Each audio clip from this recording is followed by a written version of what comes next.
The Browns, they're putrid. They're the worst team in the NFL. The 2024 season is over. Lamar Jackson can't win the playoffs. He'll win a third MVP, though, so that's great. Drew Sample is the most important piece of the Bengals offense next year. Go Joe Burrow. He deserves to be MVP. I wish he was the Browns quarterback. Kind of mean that. If you're looking for the most reactionary, silly, and unserious show on the internet, then you're home. Live from Hamilton, Ohio, it's Off the Bench by Chatterbox Sports on 1410 ESPN Radio. It's rainy, it's dreary, it's cloudy, it's a Monday, but for whatever reason, I'm still in a good mood. I have no clue why. I usually hate Mondays, and I hope everyone else can say the same. Welcome in, everybody. Off the Bench, presented by United Dairy Farmers. Off and rolling here on a Monday. Hope everybody had a great weekend. And I know I'm in a good mood. Let's see if the guys are. Jimmy, good morning. How are you? I'm great. I'm in a great mood. He's gotten so much better at that, like coming in, saying it with his chest. I like it. He's in a great mood. What about you, Elliot? Yeah, I'm okay. I'm here. I'm ready to roll. Long weekend, but we're here on a Monday. It's what a beautiful day, rainy, and it's fine. It's your favorite weather. But I'm here. But we're here. We're having a good time. That's right. Aren't we always? That's right. What kind of jacket you wearing today? Alabama. It's a pretty cool jacket. More often than not. I will say. What is Alabama gear? Is that like is that an old Alabama logo? What is that? Yeah, it's the throwback logo. The elephant going through the A. It's my favorite logo. Oh, the Tide. Yeah. No, it's fun. Roll Tide. Roll Tide, yes, sir. But Jacob, good morning. Now, you guys worked a lot this weekend. We did. It was a long weekend. I did not. You did not. That's why me and you have a little Yeah. extra pep in our step today. I don't want to brag, but I drank a little bit on Saturday, had some good time at a family wedding, and then Sunday spent it all day on the boat yesterday. So I think that's why I'm in a good mood. But I would understand why working over the weekend would kind of like make you feel a little down as far as that's concerned. You know why Elliot's also down? Why is that? Because I'm a Browns fan. I don't know if you guys knew that.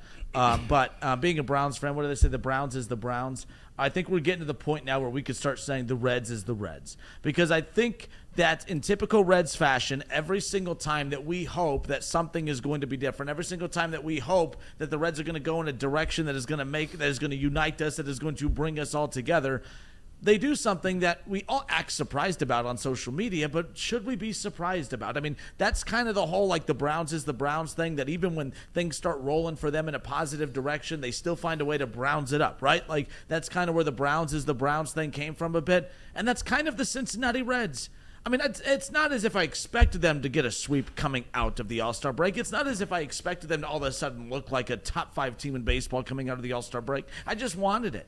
And then they come out like they have done for so many years coming out of the All-Star break. They just come out flat. They come out lethargic. They come out with no energy. They come out like it's a Monday. I mean, it's so frustrating, and there's so many things that we could do as far as diving into the weeds a little bit, to kind of combing through it and breaking it down game by game. And, well, they had a chance in this game, and obviously you get Andrew Abbott looked great for the innings that he was out there.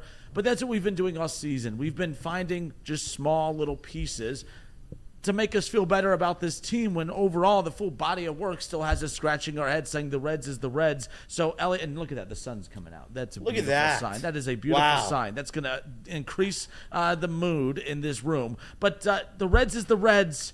I hate that the sun's coming out to make us all feel better, but I'm throwing it to you right off the bat to cheer us all up. The Reds is the Reds. Your takeaways? I have been saying now for the better part of a year that there's no identity to this team. You don't know who they really are. You have Elly de la Cruz. That's great. Elly de la Cruz is great, superstar, generational. Outside of him and Hunter Greene and Nick Lodolo when he's on the field, I'm concerned about what the Reds have as far as the future. I am. See, in large part because a lot of them weren't available to play this year. TJ Friedel, nowhere to be found. He started a rehab, I believe, this past weekend, or at least he's been cleared for it, so maybe he'll be back. Then you have Matt McClain. Matt McClain, who arguably had the best year out of all the rookies last year. Didn't play a game, and if the season continues to go where it's going right now, I have a hard time believing he's going to come back in mid-September, early September. You look around all around the roster, and it's just not the roster we thought they were going to be. And if that's the case, I have a hard time believing that the Reds are going to be okay this year, and I do have a little bit of concern with the future. Because I don't know if the core is the core that we thought they were. If the core was the core that they certainly were for the last couple months of last season. So that's where I am. This season I'm not writing too much in about injuries is the story. That's the only story I have for this season. But next year, if Matt McClain's not available to play 100 games, if CES is going to be this bad and or not available to play 100-plus baseball games, then I don't know what we have, because the best ability is availability, and if nobody's ever available, this is not going to be a very fruitful tenure here. We've got a bunch of guys that don't play baseball, and I hate to say that. I'm not blaming anybody for getting injured. I'm not. But it comes to a point where you sweep the Yankees, you get swept by the Tigers, you get swept by the Nationals after beating the Rockies and the Marlins. It's just you go back and forth. And that's just not how you do it. Eventually you have to get sustained winning, and they can't do it. Yeah, they can't go on a month stretch where they just win. It won't happen. This is why at the beginning of the year, I know when people do the whole it's a long season thing, I think it's why some people in April panic. It's because we've become so accustomed to this type of baseball into July, into August, into September, where we can't just say, oh, it's such a long season, relax, it's only April. They do a lot of the same things. They did a lot of the same things in April that they're doing now here in July, and that they're doing right off the bat coming out of the All-Star break. I mean, you look at the fact that, already, again, losing 3 straight coming out of the All-Star break. You look at last year. They lost their first 5 games coming out of the All-Star break. Now, they went 3-1 in 2022 out of the break, and then went 0-4, their first 4 out of the break in 2021. I don't know what it is about that first series coming out of the break. It's not as if all of a sudden they flipped a switch and all of a sudden took off in the back half of the season as a whole. But it is. And you could say, well, it's tough to get going coming out of the break. Every single team kicks off the season with a series coming out of the All-Star break. And you look at what the Reds just did now, getting swept. The team that they got swept by, well, they win with the sweep. They had the same break. They had the same opportunity to have that lull coming out as well. This isn't a David Bell segment. I think that's low-hanging fruit. I know we were joking about that before the show started. You can do it because the fan base has boiled over. They want it. Yeah. It's over now. I tried to defend him just because I don't think, again, I'll make the point over and over again, firing David Bell for Freddy Benavides is not going to be something that works out well for everybody. But I am starting to side with them because it's just like at some point we just can't have a guy that loses. Right. And unfortunately, there's one stat that matters when you're a manager, and it's your win-loss record. His win-loss record is bad. His win-loss record for his career as the manager is the exact same as the win-loss record this year on winning percentage. So I just at the end of the day, he hasn't done enough. The Reds haven't done enough with him as the manager. In this season, yeah, it's frustrating. The injuries are not David Bell's fault. This season does not fall on David Bell. I want to make that very, very clear. But at the end of the day, when you've been here for 6 years and you've had 0 success, I can't defend you. There's nothing I can do anymore.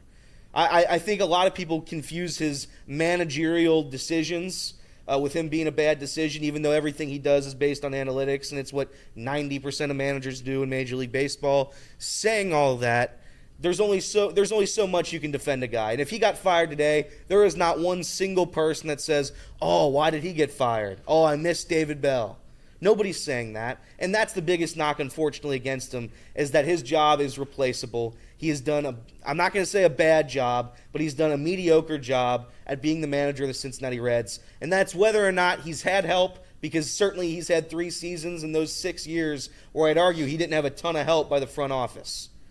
But nonetheless, they haven't been good. So I can't sit here and say, David Bell, you can stick around for a couple more years. Looking back on it, that extension last year, what a disgrace that is. I mean, what an absolute disgrace that is. And I had no issue with it at the time because winning cures all, as Reed likes to say. And last year we were winning. This year, not so much. And now you're going to look like idiots when David Bell when you have to fire him in the offseason, which is what probably will happen.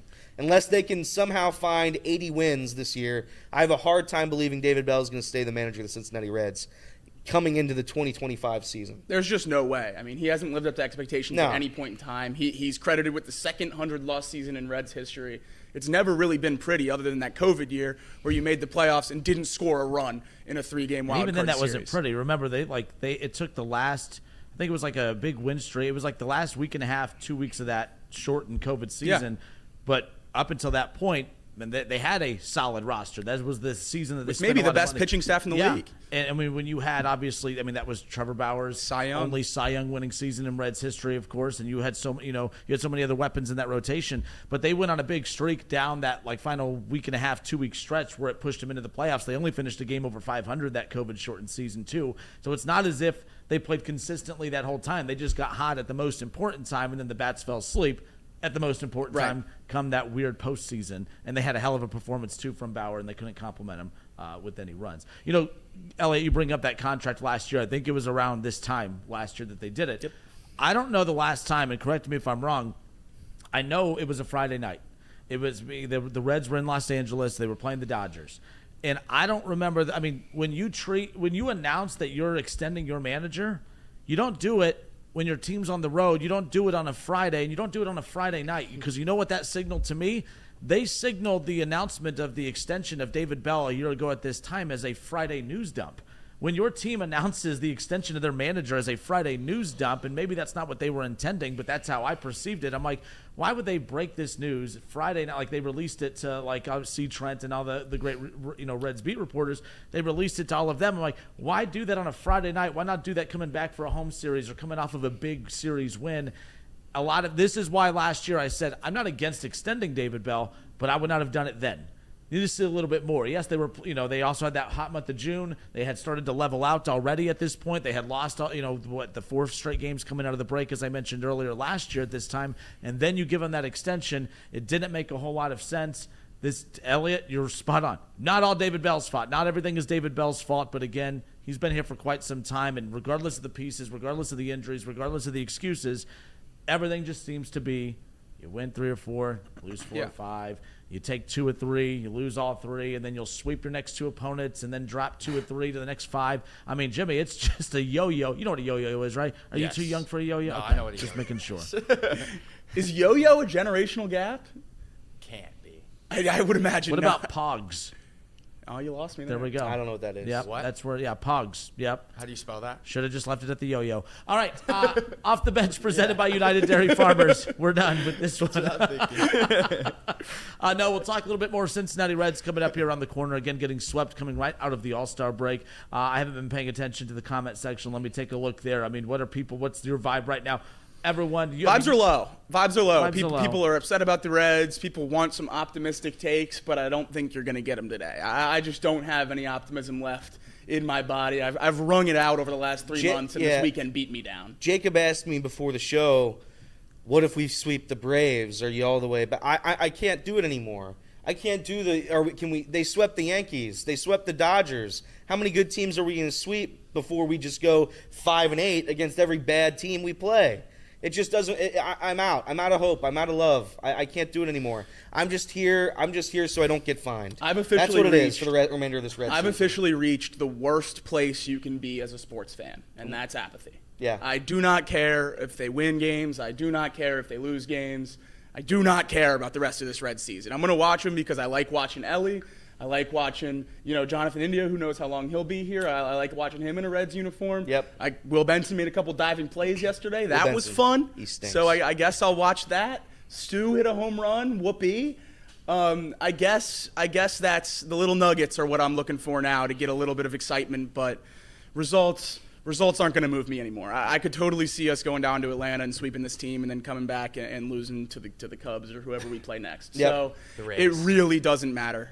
To me at this point. We're going to come on here and we're going to talk about it every day, and hopefully we can get excited at some point. Hopefully we can whip off 8 or 10 in a row here, maybe 12. Maybe 12. Maybe 12. Still on the table. And then get back in the playoff hunt, but anything short of a 2-week-long win streak, I don't think I'm getting too deep into this Red season. But Bengals training camp right around the corner. Hey! So here we go. Reds get swept by the Nationals. Elliot, head-to-toe Bengals gear. That's right. Biggest lock in the As world. usual. The most perfect transitional handoff in all of sports history right there. So, again, Reds open up a 3-game series on the road tonight with the Braves. And then, of course, as you heard Jimmy say, again, they have 3 on the road against Tampa. And then they have the Cubs at home, the Giants at home, and then they're back on the road taking on the Marlins. They got the Brewers, the Cardinals. I mean, a very interesting stretch for the Reds coming off that sweep getting swept, 3 straight losses against the Washington Nationals. They kick off that series with the Braves coming up later on. Off the Bench, presented by United Dairy Farmers, Chatterbox Sports on YouTube, 1410 ESPN Radio in Dayton. Some other Reds news that we'll get to on the other side when we come back. We talked a lot of draft last week. That's how you know it was a slow sports week when you're talking Major League Baseball draft. But we do know that the Cincinnati Reds selected the best pitcher in the 2024 MLB draft, of course, taking Chase Burns with their number 2 overall pick. Well, they officially get him signed. A lot of contract signing news today for your Cincinnati sports teams. We're going to talk about that contract and the significance of it. And, what does it do for the expectations for Chase Burns moving forward? We'll talk about that next. Off the Bench, Chatterbox Sports on YouTube, 1410 ESPN Radio in Dayton.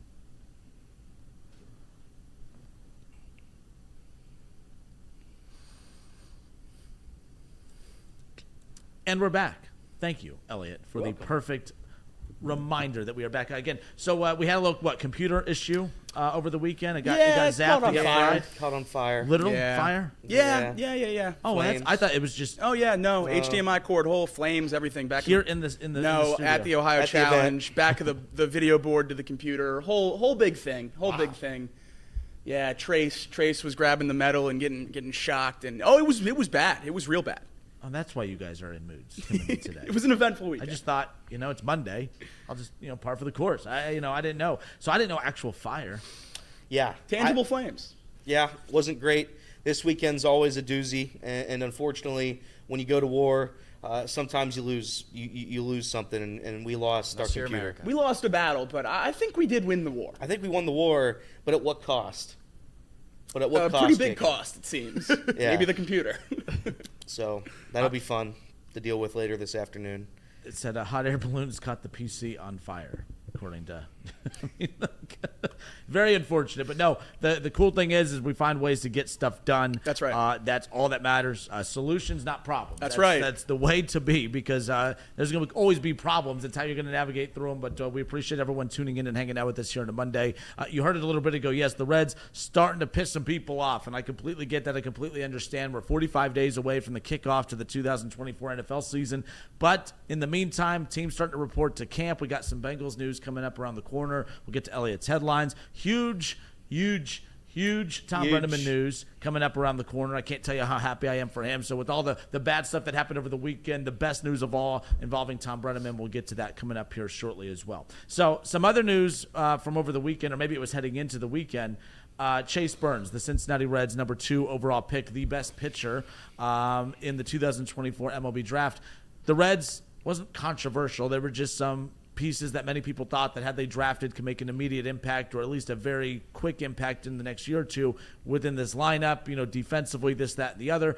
But they go pitching. Can't go wrong with pitching. Hopefully the Reds did not go wrong with Chase Burns. But what had everyone talking was the contract. The Reds, very similarly, like it's a Cincinnati thing, right? The Bengals are a cheap organization. Although you go look at the money that they pay and as far as, the dollars that they dish out, I don't think the Bengals are a cheap organization. I just think that that's a perception that's out there that they still fight to this day. The Reds, though, sometimes bring it upon themselves. They're not one of the lowest spending teams in baseball on a consistent basis. I mean, we talked about the Guardians not too long ago. 5 straight years of being in the bottom 5 in spending. I don't know what's worse, being 5 straight years in the bottom 5 in spending, or not being in the bottom 5 of spending consistently and not really having a whole hell of a lot to show for it like the Reds. It's all in how you look at it, right? But they ink a huge deal with their number 2 overall pick, again, Chase Burns, for... Well, they signed their number 2 overall pick to a $9.25 million deal. The reason that this caught everyone's attention is that's a significant dollar amount for the Reds to dish out for a draft pick like that. We've talked about this. They did this with Hunter Greene. Obviously, they've paid their guys over the years.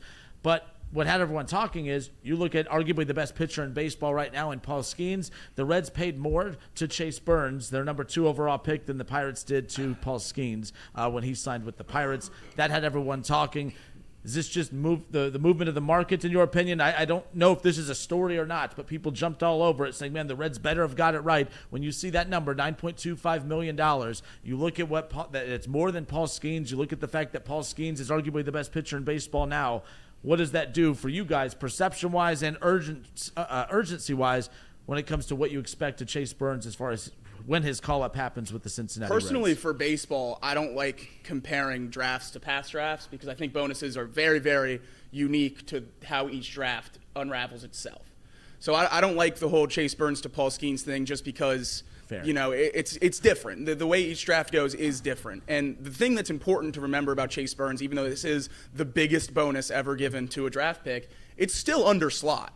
He did not fill the slot for pick 2. He still saved the Reds some considerable money, and the Reds have made great progress signing a lot of the guys they've drafted later in the draft. One of the pitchers they drafted in the later rounds was committed to LSU. They went above slot for him and already have signed him to the organization. So I think it's more important to view Chase Burns in a vacuum, and the fact that he did go under slot I think is the most important thing to recognize here, not that it's the biggest bonus. Yeah, I think that's true. I also think that it does show a little bit of urgency from the franchise. I think he's going to be up pretty soon. I think next year, I was talking with Jacob this weekend about it. I think that at some point next year, late next season, is what Jacob predicted, and I probably agree with him. Chase Burns will be a Cincinnati Red, and you've seen what's gone on with some of the other up-and-coming Reds pitchers. Connor Phillips is playing. I don't know what league that's. I think that's just the summer league. The fun league you were talking about. The warehouse league. Just a couple guys They getting stick him in together. a spooky nook and have him throw around. Yeah, just throw some balls around. And you look elsewhere, and I think Rhett Lauder's still so young and everything like that. You're going to probably lose Frankie Montas at some point this season. You're going to need to fill that spot next year. And who will be the other guy that to balance out Lodolo, Greene, and Abbott? We're still trying to figure that out. We want him up as soon as possible. I think this bonus goes a long way saying that. But yeah, I agree with Jacob. I don't compare it to Paul Skeens at all or anything like that. It's just probably what you do. The other thing that's important to recognize, I know a lot of people were really upset that the Reds passed on Condon. Condon signed for the exact same amount of money. It was the exact same bonus as Burns. So any of the thought that they passed up on savings or whatever the money conversation was there, it was the exact same amount of money. Yep. Yeah. So I again, I'm not a big MLB draft guy. I don't know too much about it. But I am happy they drafted somebody that seemingly will be up relatively soon. And that's my biggest takeaway. We're going to need him next year. So hopefully he comes up and he's able to perform better than Lyon Richardson did or Connor Phillips did, yada, yada, yada. Hopefully he's able to be an MLB proven starter right off the rip. Is it a lot to ask for? Sure. But, a $9 million signing bonus, I expect high things out of you. And we talked about it last week, how difficult it is for a team like the Reds to coax free agent pitchers into coming here. And we see it with Montas, probably the biggest name that we could have reasonably got on the free agent wire this year for a starting pitcher, and he struggled in this back half. There's really no question about us not picking up his mutual option. I think if we don't trade him, this is his last year in Cincinnati. So drafting a guy like Chase Burns, bolstering that pitching depth is important. I mean, we went out and signed Jeimer Candelario this year. I think you're going to be able to get guys of that caliber on this team in free agency. That's why it wasn't quite as important for me to draft a bat. I like the pick, and the money didn't change that for me. Yeah, I think it's also exciting, too, just for Reds fans knowing how confident they are in Chase Burns and knowing that he could be on this roster as soon as next season. And I think the biggest gripe with the MLB draft, kind of like Elliot said, he's not a huge fan of it. I'm not either. And I think the biggest gripe there is, I'm so excited about this guy that we drafted. Hopefully I'll see him in the next 4 years. Otherwise, it's not going to work out. And I think Chase Burns signing that big of a deal, I think, kind of guarantees that we're going to see Chase Burns in a Reds uniform very, very soon, which I think is very exciting. I think people are going to be pretty impatient, though. If we get to the fan base has lost patience. If we get to the end of next year without seeing Chase Burns, people are going to freak out. And if I'm going to be completely honest, as these seasons continue to go, in the year 2024, and we still don't have a postseason advancement in the last 24 seasons plus. Patience is running thin. Unfortunately, you need to have it to be a successful franchise. It's just the Reds have exhausted all of the patience of this fan base. So who knows? Patience with an organization and patience with a first-round draft pick pitcher should be able to be separated.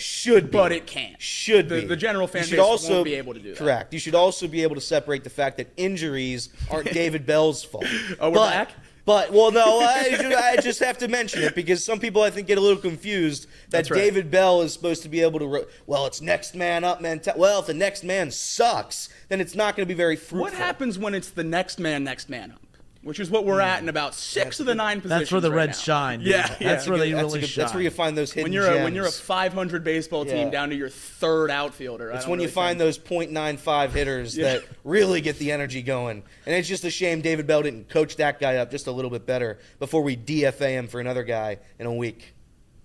What are we talking about? Chase Burns? I'm happy for him. Hopefully he comes up real soon. That's right. So, and that's the thing, too. And by the way, I don't follow a lot of MLB draft, but I do feel like we talk more about younger players at the major league level now than we ever have. Or, I mean, do you guys follow it to a certain extent? Do you guys notice that we are seeing guys making a quicker impact as far as that's concerned? I know last week we talked about how NIL, we talked so much about how it impacts football, how much it impacts basketball. But you get guys who are opting out of going straight to the Major League Baseball draft the second that they have the opportunity because they might as well start their development in the system now, or staying in college a little extra longer because now there is opportunities to make some NIL money. You get that extra coaching. You get that extra experience out there. Do you guys think that we're seeing guys come in and make an immediate impact a lot quicker than we have in years past? I mean, you talk about Skeens. We go right into this expectation with Burns. Guys are being drafted and guys are being expected to make an impact fairly quickly. That's a good thing for the draft, and that's a good thing for baseball, especially if fans can start to realize it's like what Jimmy said, because I fall in that boat. I don't care about the draft because I don't care about what the Reds catcher is going to do 3 or 4 years from now. I'm impatient. We all are. But this is a good thing if we're starting to see more guys like Chase Burns not just get drafted and come up and pitch well right away, but be expected to come up and pitch well right away. That's right. And even I know Skeens has gotten a lot of the focus this year, obviously going from Player of the Year in the College World Series and then straight to starting the All-Star game, and he deserves all of that. But Nolan Schwanwell, the Angels' first-round pick last year, they drafted him and called him up, I think, 2 weeks after the draft.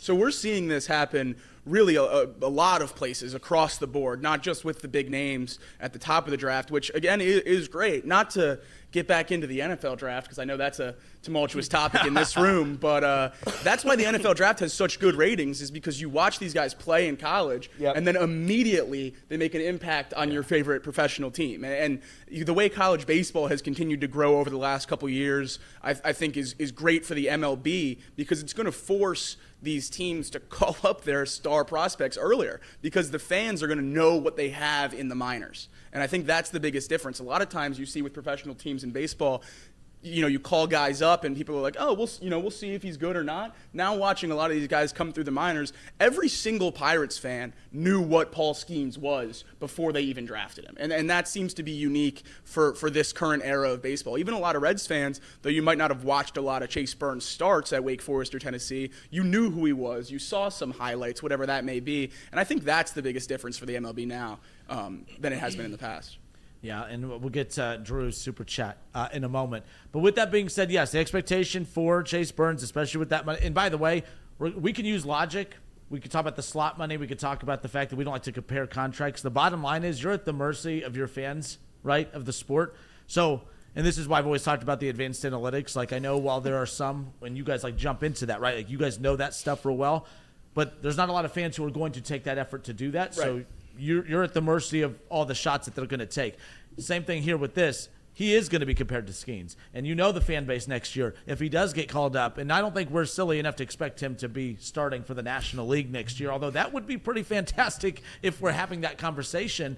But I don't think that's fair to put that on him. But at the same time, I do think that there will be expectations, and the fair ones are, all right, you should be in line to come up and make an impact. Be an ace next year? I don't think so. But at the same time, that's going to be the expectation, because fans, when they see that headline with Skeens in it, oh, if you're not Skeens, the Reds overpaid, typical Reds, bad front office, get crawled, all the fun lingo that's out there as far as that's concerned. So good stuff. Cincinnati Reds, again, back in action coming up later on tonight. We will not have that Reds game on 1410 ESPN Radio in Dayton. We are doing the TBT, Dayton Red Scare. Carmen's Crew with Ohio State. We'll have that at 8 o'clock. Our teams were eliminated. My team. Both, I know, right off the bat. I saw that. No. I saw that. I'll talk about it, but there were some asterisks involved in that game. TBT Yeah, there's asterisks. involved in every game. It's the TBT.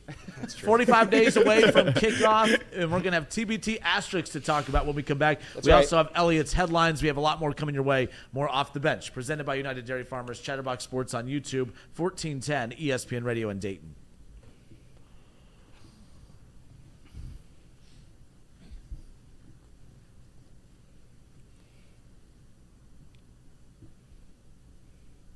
Did you give me the finger and I Oh, missed it? sorry. I did this. Did Elliot give you the finger at 10:30 on a Monday? Sorry. I mean, what a start to the week. Sorry. We were getting along great. I'm to start sorry, the show, everybody. And then I'm Elliot's over here sorry. flipping the bird. I'm just How sorry. about last week, guys? Casey missed it.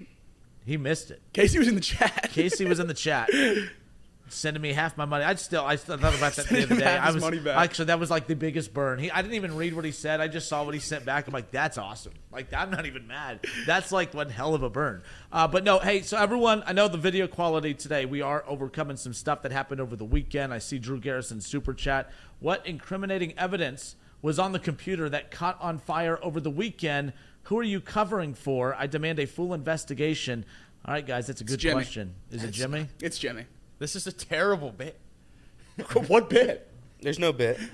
I wasn't even there. Yeah, we were all working this weekend, and you were messing with the computer. Depending on what we find, you might be gone in the next couple weeks. That's right. You know? That's right. Like, Maybe that's next, the bit. Maybe the next what, like 2 or 3 weeks. Yeah, I think like 2 weeks you might be. Once we figure out what's going on with this computer, fair. you might be gone. But no, we welcome you guys back again. Off the Bench, presented by United Dairy Farmers, Chatterbox Sports on YouTube. Yes, the video quality coming in and out again. Solutions, not problems. The problem is not using the traditional computer that we normally use for this show, but the solution is, well, we have plenty of other computers, just not as cool as that one. How was that technical explanation? That was great. Pretty good? I was really good. That was really good. You could be on the Geek Squad. You know me. I'm all about numbers, and I'm very advanced with my analytical talk as far as that goes. But we'll not step away, but we'll get back into some Reds and Bengals and some other NFL stuff in a moment. But now time for, without all the bells and the whistles, it's now time for Elliot's headlines.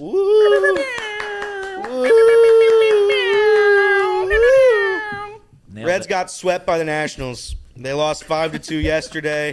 Andrew Abbott did all he could, going 6 2/3, gave up 6 hits, 0 earned runs, 2 runs credited to Noelvi Marte. Congratulations. Every time you play, you lose runs. 3 runs. He hit a home run as well. That's right.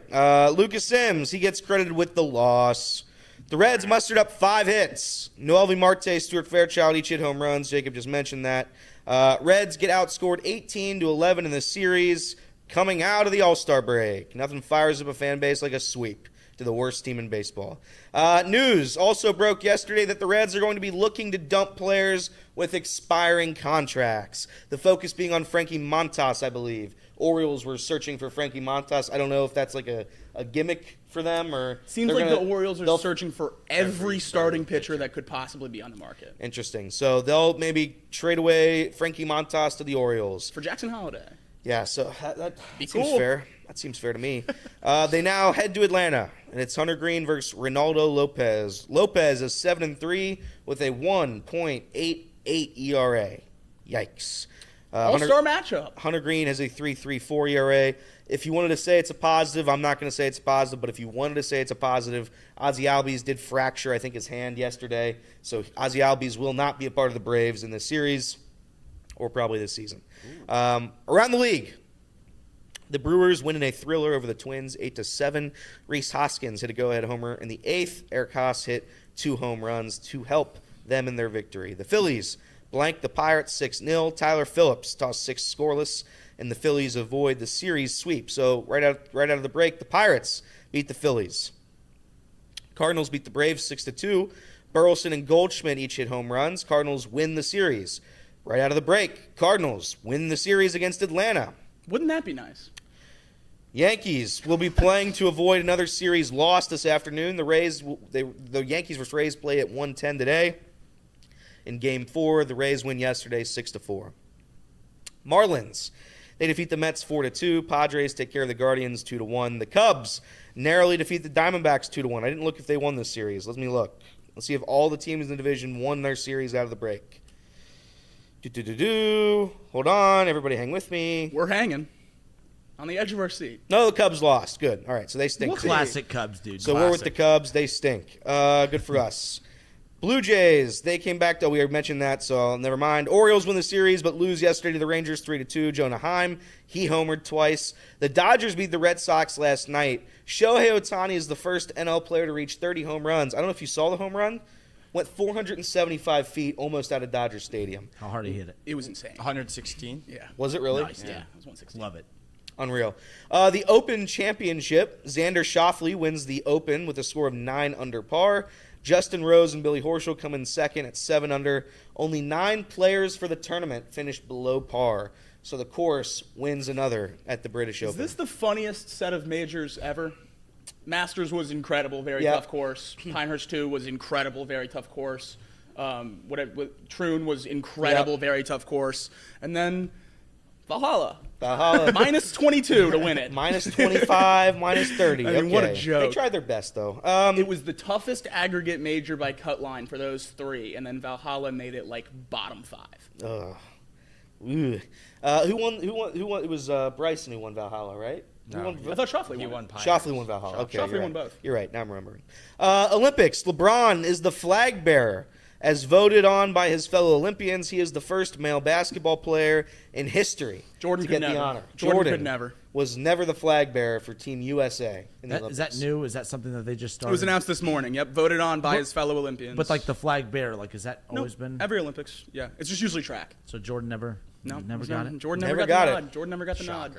Yeah. No, I'm surprised maybe that it's 'cause I'm his surprised teammates hated him. Oh yeah, I'm surprised that Jordan also never won an in-season tournament. That's so right. Add that to the list. That's right. Other news, TBT.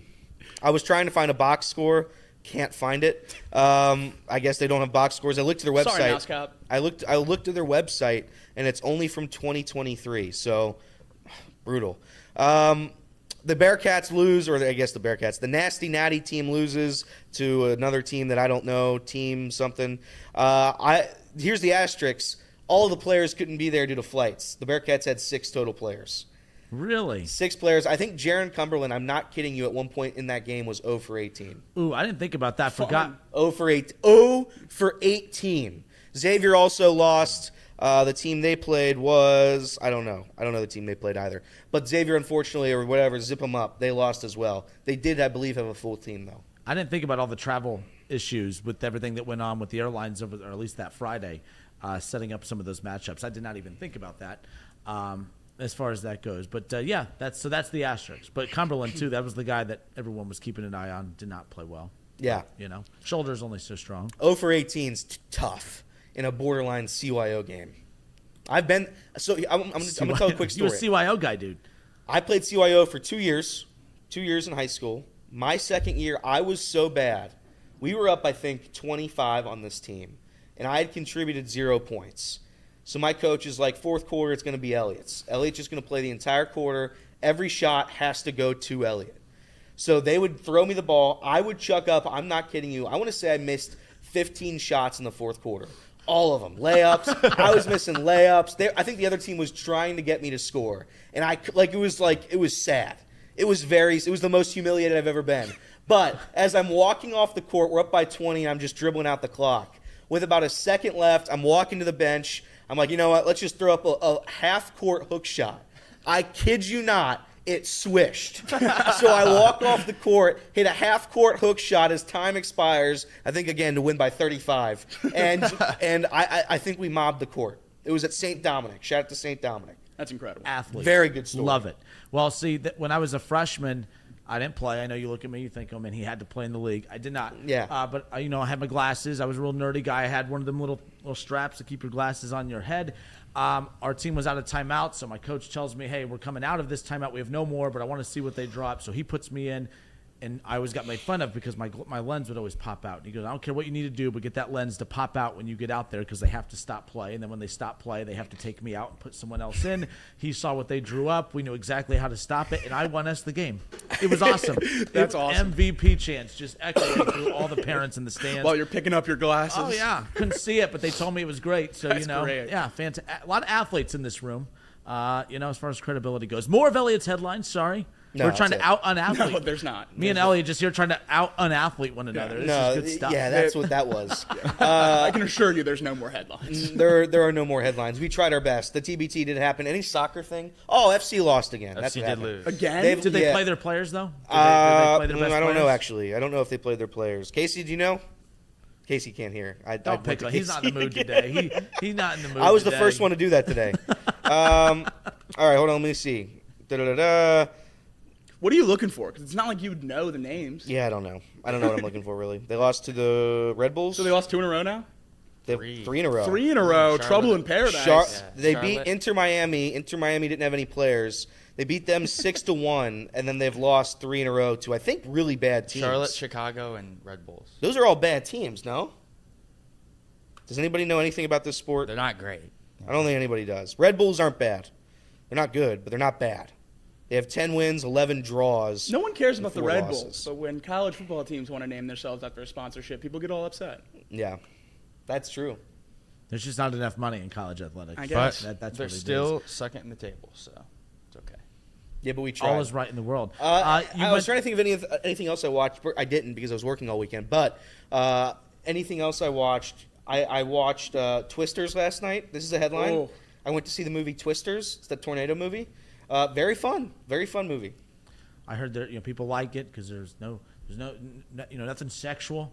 There was nothing, no politics involved. There was no global warming mentioned. That made people feel all warm and fuzzy inside. Apparently, is all this true? Correct. It was the dumbest movie I've ever seen, but it was fun. We need more of those. Correct. I agree. Glenn Powell, I'll tell you what, man, that guy's a handsome devil. I think he's very handsome. He's just Is he at the top of the table right now? He's a Oh, handsome yeah. devil. I think so. Oh yeah, he has. I'll tell you what, he could have chemistry with anybody. He just goes on the screen and he just makes you love him. I love Glenn. I'm all for him now. I thought that movie was okay. It was silly. I didn't understand any of it, any of the science that was going on in that movie. But it was fun. There was no kissing. That's what everybody got mad about because I want to see Glenn Powell kiss. they didn't put they had a cut. They had a scene in there where the two characters kiss, but they cut it out of the movie. Well, yeah, children Shame. So for the kids. it's a movie about tornadoes. What are we kissing? Take for? your kids, take your kids to the movie theater, scare the hell out of them to watch a bunch of movies. Watch a movie with a bunch of tornadoes, but protect. Was there them. exactly 2 tornadoes, or was Plural. there more than 2? There were many more than 2. Okay, that's good. I'll tell you what. There were, if I had the over under probably 7.5 tornadoes in that movie, well over. Okay. There was a tornado every 5 seconds. I mean, it was called Twisters. I don't know who would live in Oklahoma. Who would live there? That movie did, I imagine, terrible numbers Well, for the KD got out tourism for a rates in reason. Oklahoma, huh? KD got out for a That's reason. true. That's true. It's just like your house can just get wiped away He at any stayed there- second. He stayed there 9 years though. That's right. He toughed it out for 9 years. Well, no, the first 2 of those were in Seattle. Not valid. I was gonna say he was loyal for technically 9 years before going on the All NBA tour. He was loyal before it got a little bit difficult. All right, good stuff. Off the Bench, presented by United Dairy Farmers. We'll all have a message for Tom Brennaman coming up here around the corner. A big announcement involving him and his career. We're super happy for him. We have that coming up around the corner. You mentioned in the headlines, Elliot, the John Morosi tweet, and I know that on Chatterbox Reds that Trace and Nick kind of dove into this a little bit as well. I want to touch on that when we come back because apparently the Reds have updated teams around baseball as far as what their plans are, and I know a lot of fans out there have speculated what that's going to be. I don't think it's that big a surprise, but we'll talk about that when we come back. Off the Bench, presented by United Dairy Farmers.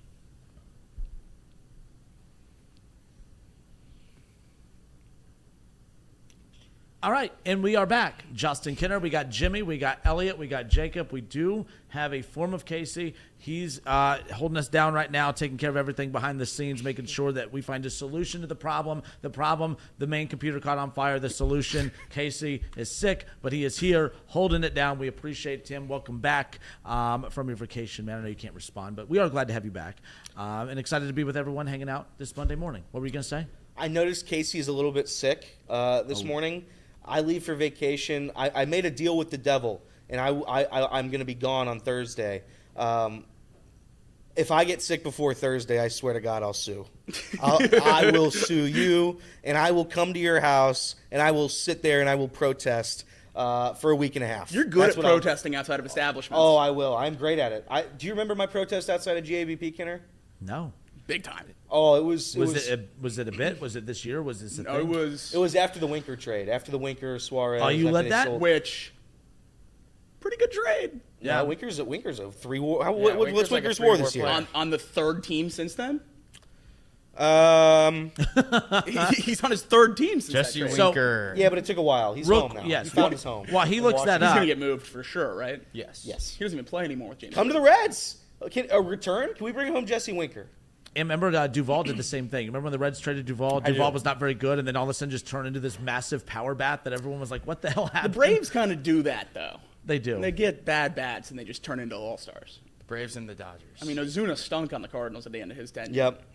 Now he's maybe an MVP candidate. That Winker deal wild. was not at that time, because if you remember, he had that great first half, obviously an all-star, him and Castellanos, but he was not good in the second half. He was horrendous in the second half, and then not good after the trade, obviously, and like you talked about, a couple different teams since. But I'm not going to lie, I have not paid attention to old Jesse Winker this season. You said he's actually kind of bounced back a little bit. He's had a great year. Oh, he's been phenomenal. Didn't he have a home run? He had a home run against the Reds when they played earlier this season. So there's that. But anyways, good for him. Many players did. What? Many players have hit home runs against Yeah, the I was Reds. going to say. All right, man. Leave him hanging. Leave him hanging. Come on. We're going to make a Give him the like pickleball handshake. Yeah, that was sad.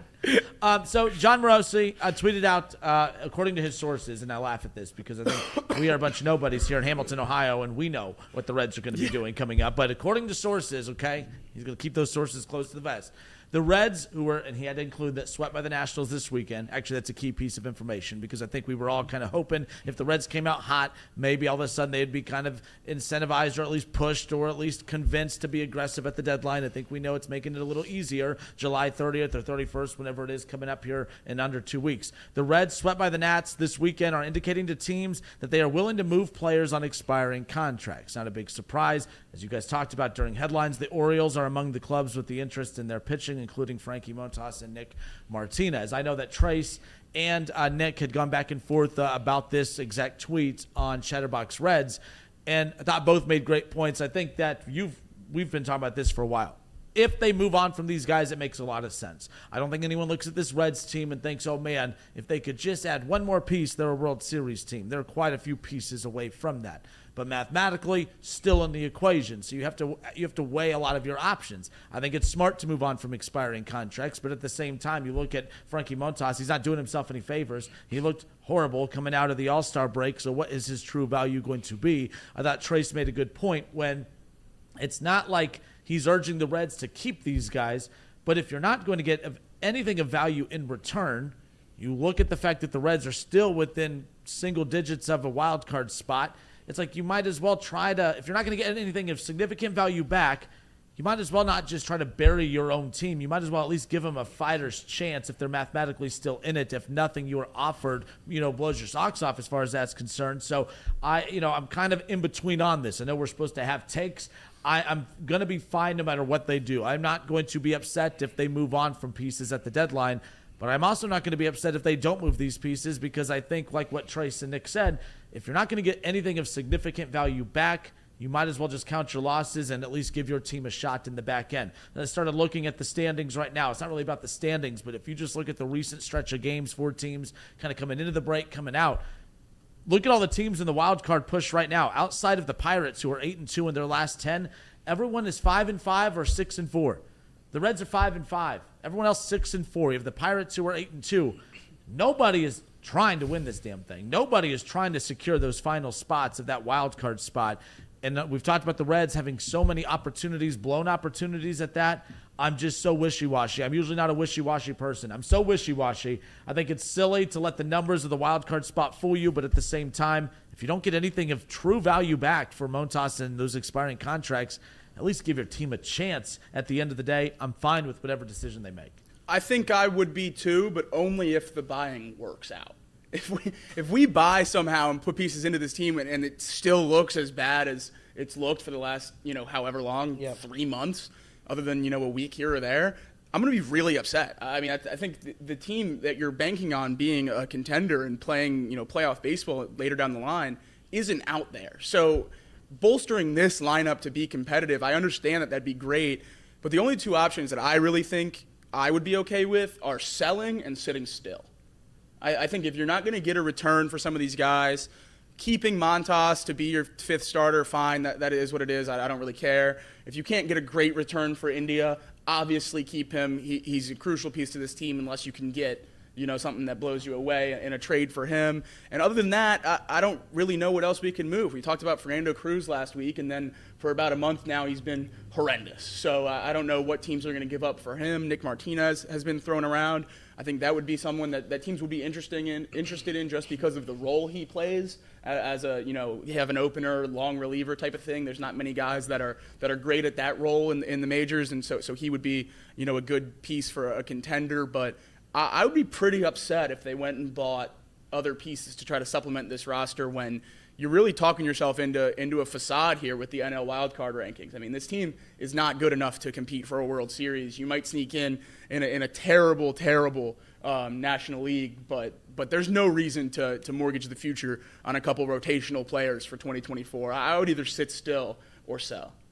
If you can trade some of the struggling pitchers that we have in AAA right now, a la Connor Phillips, who's the other one, Lyon Richardson. If you can trade some of those for a guy that could potentially help this team, then why not? Because those guys clearly aren't the future right now anyway.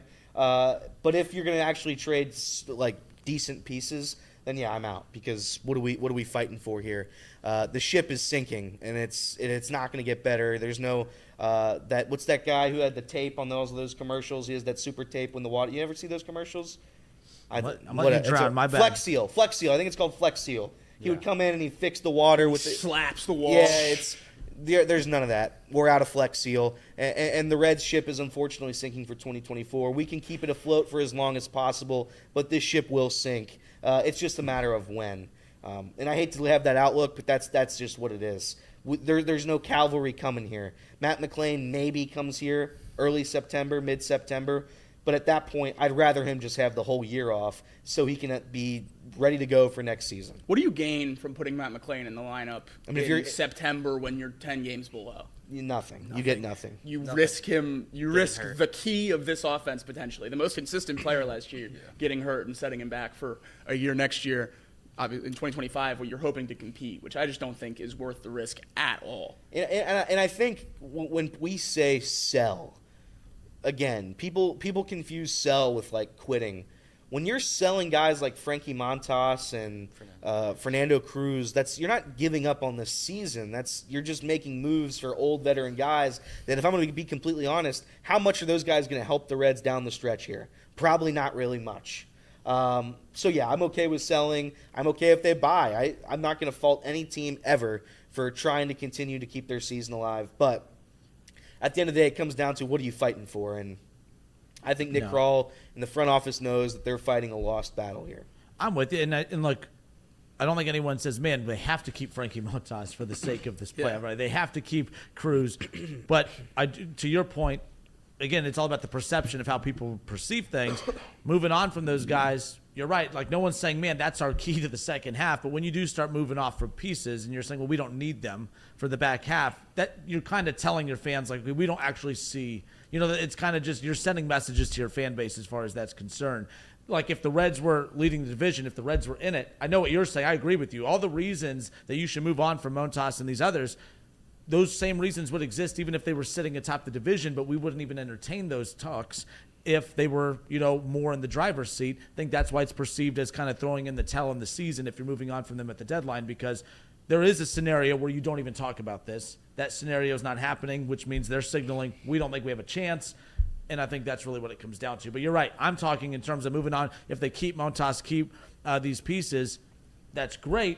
But they have to add to it as well. But again, what are you adding at that point? Jonathan India at this point, I mean, look, I don't want them to move on from him, but I'm going to lose that battle. We just had Mark Sheldon on last week. I just point blank said, is he a part of the future? Just said no. There's no signaling at all that that's the case. The Reds, the only thing that they have to do now, and you've talked about this, this is the hottest stretch we've seen from Jonathan India in quite some time. It's like you could say, okay, we'll just hold on to him till the offseason. We'll go to winter meetings. We'll see what, we'll test the waters there. But there's a lot of baseball left to be played on the back end. If the Reds theoretically throw in the towel and the players feel that vibe too when they all lose their urgency and India goes on a big slump down the stretch, now you really take a shot. Now you're gambling whether or not you risk not getting anything of significance in return. Look, his last 4 games, he has 4 hits. He's drawn like 5 walks. He's scored a run. He's still playing very good. He's actually the most consistent piece they have offensively right now. I don't know, man. I wonder if we're approaching the final week and some change of Jonathan India as a Red. Other than the ownership putting too much weight into what fans think, I can't think of a real baseball reason to keep Jonathan India on this team. I agree. I have one, and fans will not like it, and it's that Matt McClain, they don't believe Matt McClain's going to be able to stay healthy, which is an impossible. Well, that would be. It's an impossible thing to say because you can't predict whether or not a guy's going to get hurt. But Nick Senzel, we saw it. He was hurt every single season. You could bank on it. Will Matt McClain be an injury-prone type player? And if he is, if you think he might be, then you would want Jonathan India for this very, very reason. That's the baseball. That's the baseball reason for keeping him. Outside of that, yeah, of course you trade him because, to be quite frank, he doesn't have a spot on the roster. When Matt McClain is healthy, when Noelvi Marte, well, maybe not. When some of these guys are healthy. I also think Marte at second, with how his defense has looked this year, is something that could be in the cards. Elly to third, Matt to short, and McClain at short. I think that's something that could be in the cards if Marte's defense does not get back to the level we saw last year. But I see some people in the chat saying, good one, the ownership caring about the fans like they should.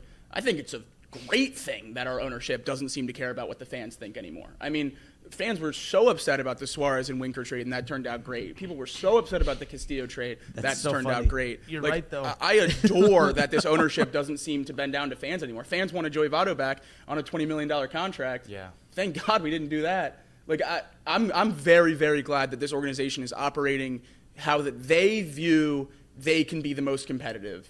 Obviously, it hasn't worked quite yet, but the core that they built last year, we had more faith in than we've ever had in a Cincinnati Reds core. So I'm gonna keep faith in this front office going into this offseason, building around the pieces that we have. I really, really do like the way this ownership has been operating with this roster over the last couple of years. And I think that there's no real reason to give up on that core because of the injuries that they face. They're constantly rotating players in and out of the 10-day and 15-day injured list, and which has resulted in losses, to be fair. And I think that really when guys are getting hurt left and right and Matt McClain gets hurt in spring training, it seems like, oh, we're just the most unlucky team, which is probably a little bit true this season. And I think that the losses have piled on because of that. I don't think it's because the hope for the future is any worse than it was a year ago. I just think there's no – I think the worst part about all of this is that they are 4 games back of a wild card spot because it really is right there. And if they were to go out and buy because of that, I wouldn't fault them for that. Kind of like what Elliot said, it is right there. I don't think that would be the smartest decision because next season, hopefully they do get all these guys back and they come into opening day with the roster that they intended to have this year on opening day, a roster that went 82-80 just a year ago, and really kind of revived hope around a ball club that was a couple years off of 100 losses. So I don't really think buying is the greatest route to take here in the next couple weeks before the trade deadline. But you can't fault them for it. I don't think there's going to be any major sell where they ship off guys who are really part of that core. And I think the only real thing that they can do is maybe you lose a old like Fernando Cruz or Frankie Montas who haven't really seemed to work out, who could maybe help a contending team. But keeping that core together and moving towards next season, I think is the best thing they can do. Jacob did make a point, and though he is right, the past couple of years, the front office not caring about what the fans think has been the right move. For now, it is. If they keep piling up losing seasons, I don't know what I'm going to do anymore. Because when was the last time we won a 1995? I don't take into account 95 to 21. I don't talk about that when I talk about this team. But that's crazy to me. It's not this team. But it's the same people you're talking about. It's the ownership. It's a different GM. It's a different director of baseball operations. David Bell's been here for 5 years. This core hasn't been here. Elly hasn't been here. McClain hasn't been here. This team is different than those teams. I don't take into account 95 to 2020 or so. Were you that way? So, like, I remember I think we've talked about this before. The Bengals, obviously, when we talk Bengals now, it's the AFC Championship games. It's the getting, Joe Burrow being drafted, taking them to a Super Bowl. It's the mystique of the Bengals has been erased, or not erased, I'm sorry. The mystique of the Bengals is new, and you don't account the history of the 30-plus years of not winning in the playoffs, right? Like, that's always my counter when people bring up the Browns about, if I have any kind of confidence. Oh, yeah, well, they've never done this. I'm like, you're Bengals fans. You guys know damn well that a team's history is not going to prevent you from, once you do get the players right, pushing through and achieving what you're trying to achieve at this point. That's what I would get so mad at. When I was watching that Bengals playoff run, that first playoff run where they ended up going to the Super Bowl, I just got nauseated at they haven't won a playoff game in 30 years. They haven't won a playoff game in 30 years, constantly showing the highlights of that Bengals-Steelers game from years ago. Like, I was over it. You could make a drinking game out of it, how many times they brought up the drought as far as that's concerned. 30 years of not winning in the playoffs did not prevent the Bengals and Joe Burrow from getting to a Super Bowl. Right. But I think what your point is, Elliot, correct me if I'm wrong, is you could only go so long, though, before you finally just start to say it's never going to happen. I do think Bengals fans did not think what was going to happen years ago. Now you guys have the expectation every year. You're cocky now. I see it every day. We're going to go to the Super Bowl. Dude, Joe Burrow's healthy. We're going to get there. Imagine 5-6 years ago thinking that you were going to have that mindset, but everything's gone right since then. The Reds, they've yet to have that little stretch. They've yet to have that stretch where they get their Joe Burrow and their T. Higgins and their Jamar Chase and they get all their ducks in a row. And that's what stinks, because last year it felt like we were trending in that direction. When you had finally Hunter Greene and Nick Lodolo kind of taken off a bit, Elly De La Cruz emerged, and it wasn't just him. It was Matt McClain. It was Spencer Steer. It was Friedel. It was everybody. It felt that was our baseball version of the Joe Burrow, T. Higgins, Jamar Chase. That's what makes this year so frustrating, and that's why, with you, Elliot, it's like, what the hell? We thought we were heading in the right direction. In the offseason, we were pissed. Why did we get more middle infielders? We have way too many. Now we would kill for just one more at this point, as far as that's concerned. So we'll see. Off the Bench, presented by United Dairy Farmers. Appreciate everyone tuning in and hanging out with us here on Chatterbox Sports on YouTube. We'll step away for a few moments. When we come back, congratulations, Tom Brennaman. Tom Brennaman is back, baby. He is back, and we'll talk about that and give more information on that as far as that's concerned, at least with what we know to this point. So we have that coming up, and then we'll also get into some Bengals news around the corner as well, as they have a contract that they've dotted all their I's, they've crossed all their T's, and now we just sit and wait for camp. We have a lot more coming your way off the bench right here, Chatterbox Sports on YouTube.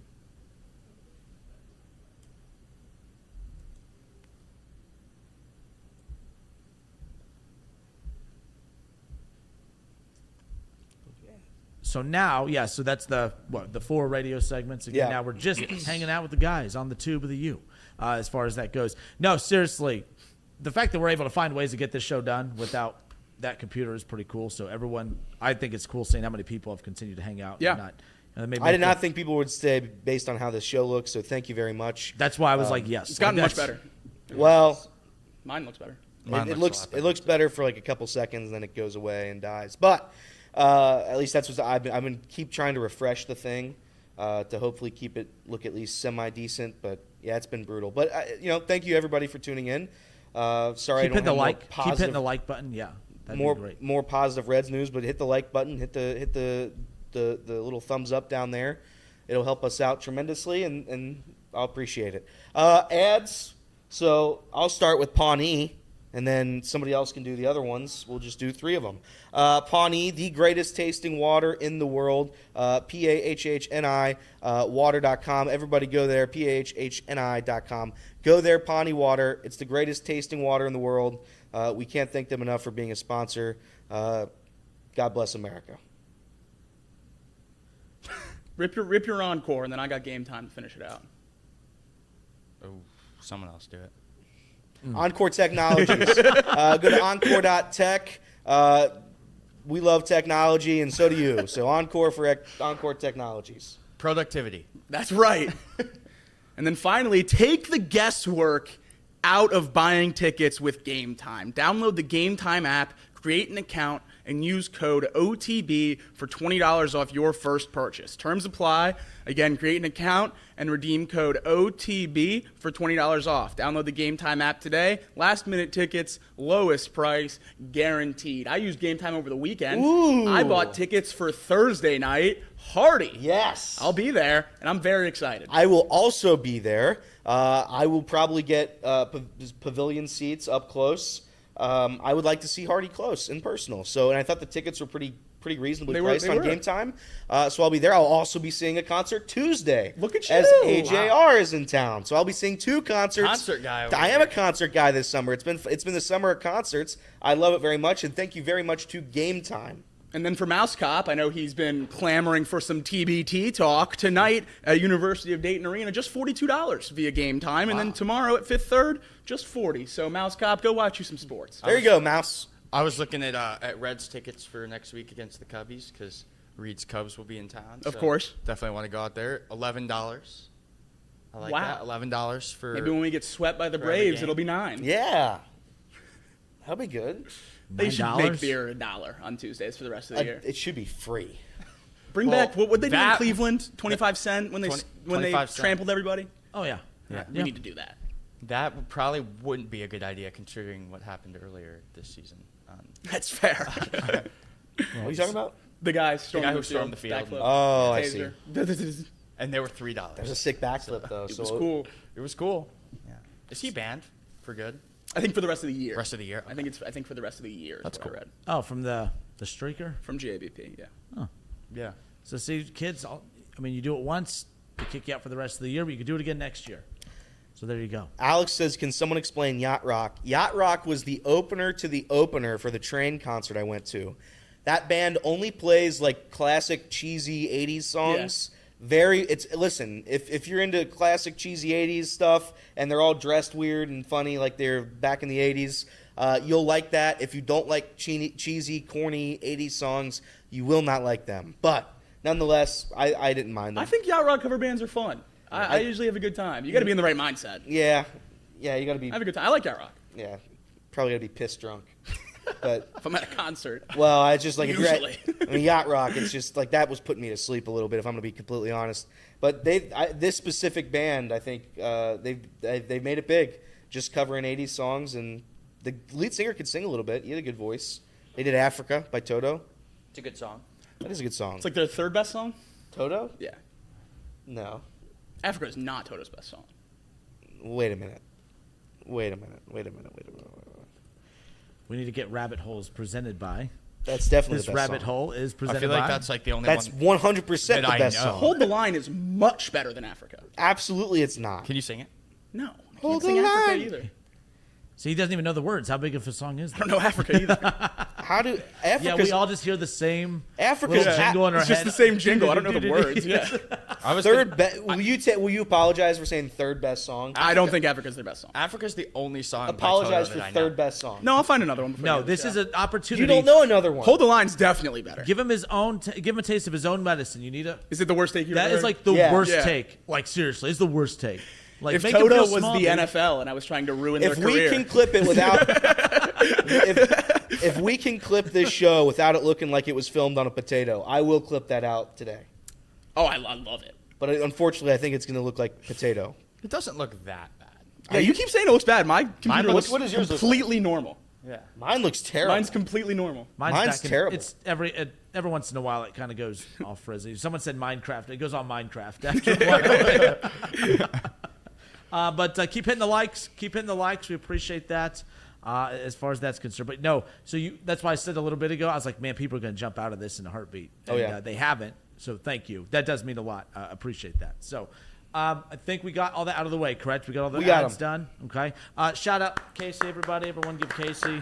Can't see Casey. Casey is back after a vacation. So he said that they got back yesterday, and he's right back at work. That's right. When you guys do vacations, like me and my wife, we sit there. We always have that buffer day. All right? So if we return to work on this day, we make sure we have the day before off to make sure, to give us that extra little rest day. So the fact that while sick, he's even here after all the traveling. But how do you do that? So you said you're going on vacation. You have your buffer day all lined up? Oh yeah, I've got many buffer days now. I made a little. I was given a proposition to come into work yesterday, and I worked yesterday as well. And my guy Reed made me a very pleasant deal, so I'll have a buffer day before and after as well. Wow. We usually drive back Saturday in the afternoon, and we get back late Saturday night, probably around midnight, 1 a.m. And then I take the Sunday off. The wife convinced me to drive to Pensacola here in about a month, and I'm like, I thought we were flying, but she wants to drive, and by she wants to drive, she wants me to drive. So there you go. How far of a drive is that? 12 hours. It's about Hilton Head then. So all we have to do is just get to past Nashville one night and then make the other 5-6 hour trek the next day. Be good to go. Be golden. But let's get back to it. I want to talk about Tom Brennaman. For sure. And got some Bengals stuff coming up. So we'll do a little 5 seconds of silence, and we'll get back to the radio side.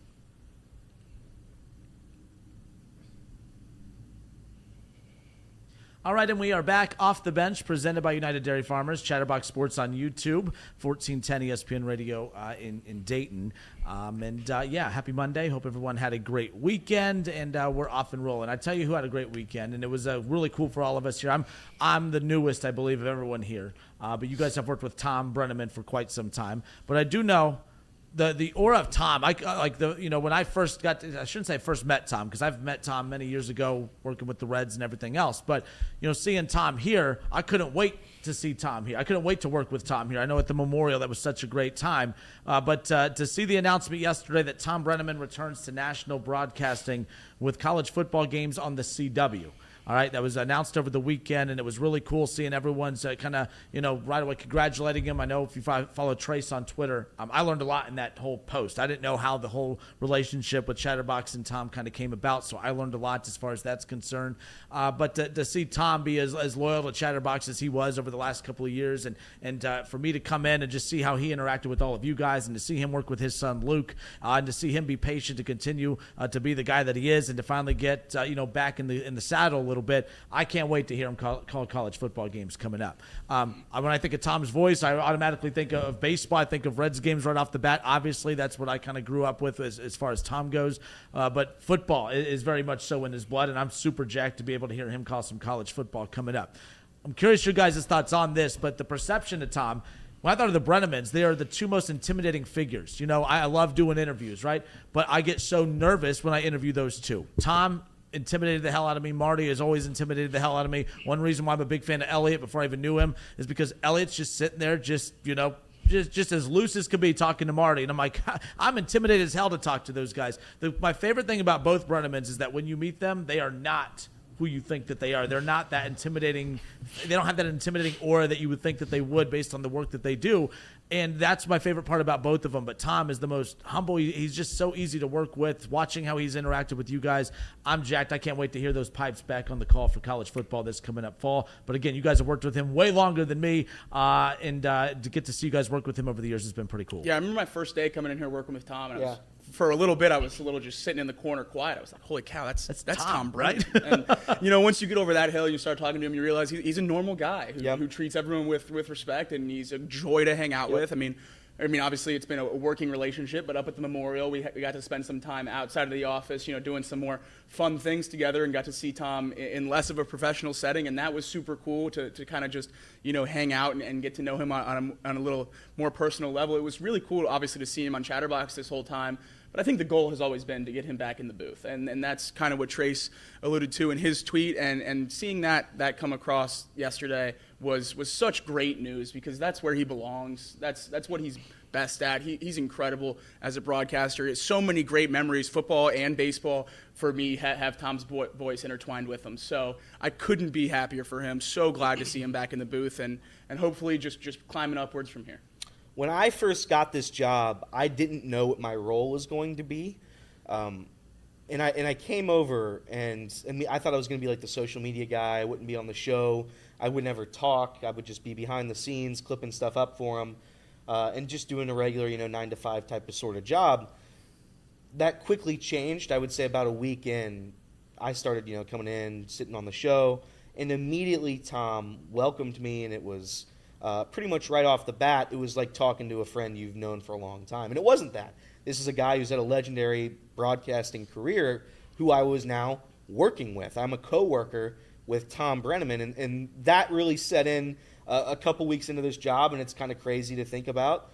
And I think it's important now that you move past the meme, because it weighed down on Tom for so long. It weighed down on his career for so long, and I think this is the very first step. I guess Chatterbox was the first step. The second step now is going to broadcast television, calling ACC football and basketball.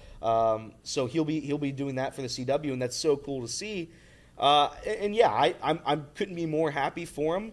I will say, it was very ironic as we close the chapter to the whole meme thing, because I do think that'll start to go away now. There'll obviously always be a couple of the trolls online that do it, but once you're back in the booth, that really goes away. I did find it funny as that chapter closes. A certain player did go yard yesterday. I was like, I didn't know who's going to bring it up. I'm glad it was you. A certain player did go yard when the news was announced, and I think that's a fitting way to end all of that chapter. I'm very happy for him. He's treated all of us very nicely here, and it's like we could talk to him about anything. He knows that. We know that.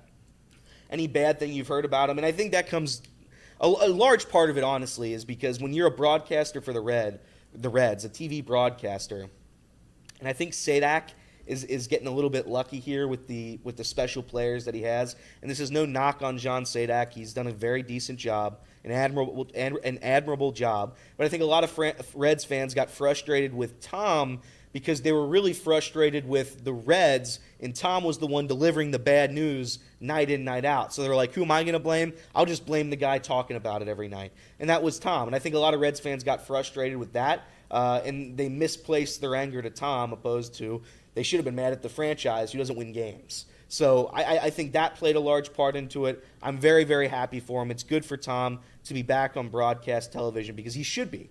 He is one of the greatest broadcasters probably in my life. He has called some of the biggest games in my life. And to see him back, we're all happy for him. It means that we're probably going to see less of Tom here, but at the end of the day, he'll still be associated with Chatterbox. And he texted all of us and told us this, and I'm very, very happy for him. Jimmy, you came in. What was your first thought? Yeah, I came in obviously this summer, but there was a point during this most recent school year where I had been a summer camp counselor for the past 3 summers, where I used to go and loved it, but I knew eventually that there was going to be a time where I had to move on, and I knew that was going to be this summer, and I need to focus on getting an internship and stuff like that. And when you're doing, I study film and television and sports media, and as busy as I am during the school year, it's still really tough to kind of make it into an industry like this and get to where obviously we're to have a job like this or have a job greater like Tom.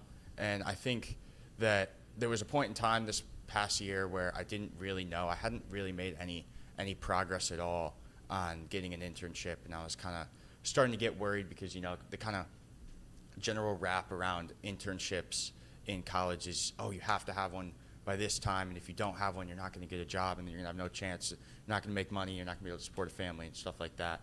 And lucky enough, I kind of backed into a connection that I had with Tom, and I was like, holy cow, like, it's Tom Brennaman. I set up a call with him, and I was like, didn't really expect it to go anywhere, just kind of wanted to talk, and he invited me out here over the winter to come and like meet him and meet Trace, and I talked with him for a while, and it was great, and I didn't really expect much coming from it, but then kind of it came really fast, and I think he was a big part of pushing for that for me, and I couldn't be more grateful for the opportunity that I've had this summer and like making friends with all of you guys, and I think a lot of that has to do with Tom, and I'm very proud of him, and I'm very happy that he's going to get a second chance, because I do really believe in second chances. I think we make mistakes. I made countless mistakes in my life, and at the end of the day, it's how you come back from those mistakes and grow as a person. I'm very happy that Tom's going to be back in the booth calling games. It's a hard thing to probably be recognized for your worst moment. Yep. and I don't think anybody. Especially when you have so many great ones. Correct. And to have your very worst moment outweigh everything is so unfair. I guess life is unfair in that way. But to see him get this chance, hopefully moves past this. He deserves it. I will say also, Jacob mentioned it, Tom is funny. Hilarious. And off camera, he is so funny. Oh, yeah. We were at that simulator. We were at the simulator at the Memorial. And I've never laughed so hard. I had all my friends I was text cramping. me. They're like, "Why is Tom this funny?" Tom had a joke after every swing. We were there the for less is more approach too. It's Yeah. it's the zingers. Like, yeah, it's oh the, yeah. We were there for, I'm not kidding, 9 hours, and he had a joke for every single person's swing. Every time Sean would come up and swing his club, Tom, I'm not kidding. And Every time, hundreds 18 holes scramble. every time he'd do it, he'd say, "And here comes the bear," and it killed me every single time. That's who should have done the intro. That's right. In the bear. There It was, you go. it was a classic over the hill Yeah. joke where like holes 1, 2, and 3 it was really funny. Yeah. Then like 4, 5, 6, 7 it was like all right, and then the back 9 it was the funniest joke you've As ever the heard. drinks start kicking Yeah, in. it was like we were all tired and ready to go. It's just like, here comes the bear. I think Trace hit a drive that was, I'm going to say, 500 yards left into the woods of this simulator. And Tom goes, "Oh, yeah, I don't think we've had a clean look from there. You might like that." it's just very funny. So I'm happy for him. And shout out to the CW for hiring him, Yeah. because that's big. For sure. Again, Tom Brennaman back in the broadcast booth, and he will be debuting on the CW, calling Oregon State's home game against Idaho State, which is part of that network's acquisition of the Pac-12 and the Pac-2 rights, so on August 31st. But he'll mostly be working with Raycom with the ACC package, as you guys talked about. You say college basketball as well? Yeah, I think, well, maybe. I don't know. I think so. Yeah. I think he's a part of the CW, right? So that would be all the CW sports, and they do basketball too. Yep. So Marty's call, I always forget too, Marty was on the call for the Kentucky and the Duke game with the Christian Leitner shot on the radio. Oh, really? side. Yeah, and then also about the national championship with Tom, I had forgotten about that too, that he was on the call for that big time finish as well. Yeah. So, you automatically think the Brennamans, you think Reds right away, but like they've been a part of some really cool calls outside of baseball. Oh, yeah. No doubt about it. But again, congratulations, Tom. Absolutely thrilled for him, no doubt about it. All right. Hopefully he doesn't bring back Mr. Bird. What's that? You remember Mr. Bird? Do you remember Mr. Bird? What You was? don't, you don't remember Mr. So Mr. Bird, this was one of the many lost seasons the Cincinnati Reds have had in my lifetime, where the season was going nowhere. A bird flew into the broadcast booth, and Tom interviewed the bird. Oh, yes. And it was My Jim gosh, Day. yeah. Jim Day was the voice of the bird. And I think Tom asked him a couple questions, and Jim Day would just take this bird into all kinds of different. It would be like, Tom would be like, "Hey, how are you doing, Mr. Bird?" And Jim Day, as the bird, would be like, "Oh, I got a divorce." I'm like, "What are we doing here?" By the way, that doesn't happen when a team's winning. So kudos to them for finding a way to entertain the masses. Because how many winning seasons did Tom call for the Reds? Probably what? 2, 3? I think it was 3. 3, 4, maybe 4. Tough. Yep, but that's what you talked about. Don't Elliot worry. earlier. But don't worry. They'll change it here soon. Yeah, next year's Believe. our year. Reds is the Reds. Remember Yeah. what I said earlier. All right, little Cincinnati Bengals news coming up around the corner. We'll talk some NFL coming up. 45 days away from kickoff. That's right. But don't worry, we have a lot of these small little news stories popping up out of camp. How about Lamar Jackson, I guess, like severely ill, right? Yeah, he's got that Casey McAllister immune Like system. that. We got some updates on Jordan Love as well. Jordan Love, one of the more interesting quarterbacks, kind of so split on the middle. I mean, there's people talking about him like he is right up there with the best quarterbacks in the league. And I'm like, I don't see it, but everyone knows I have the best takes of all time. So we'll see what happens with Jordan Love coming up. But more Off the Bench, presented by United Dairy Farmers. Chatterbox Sports on YouTube, 1410 ESPN Radio in Dayton.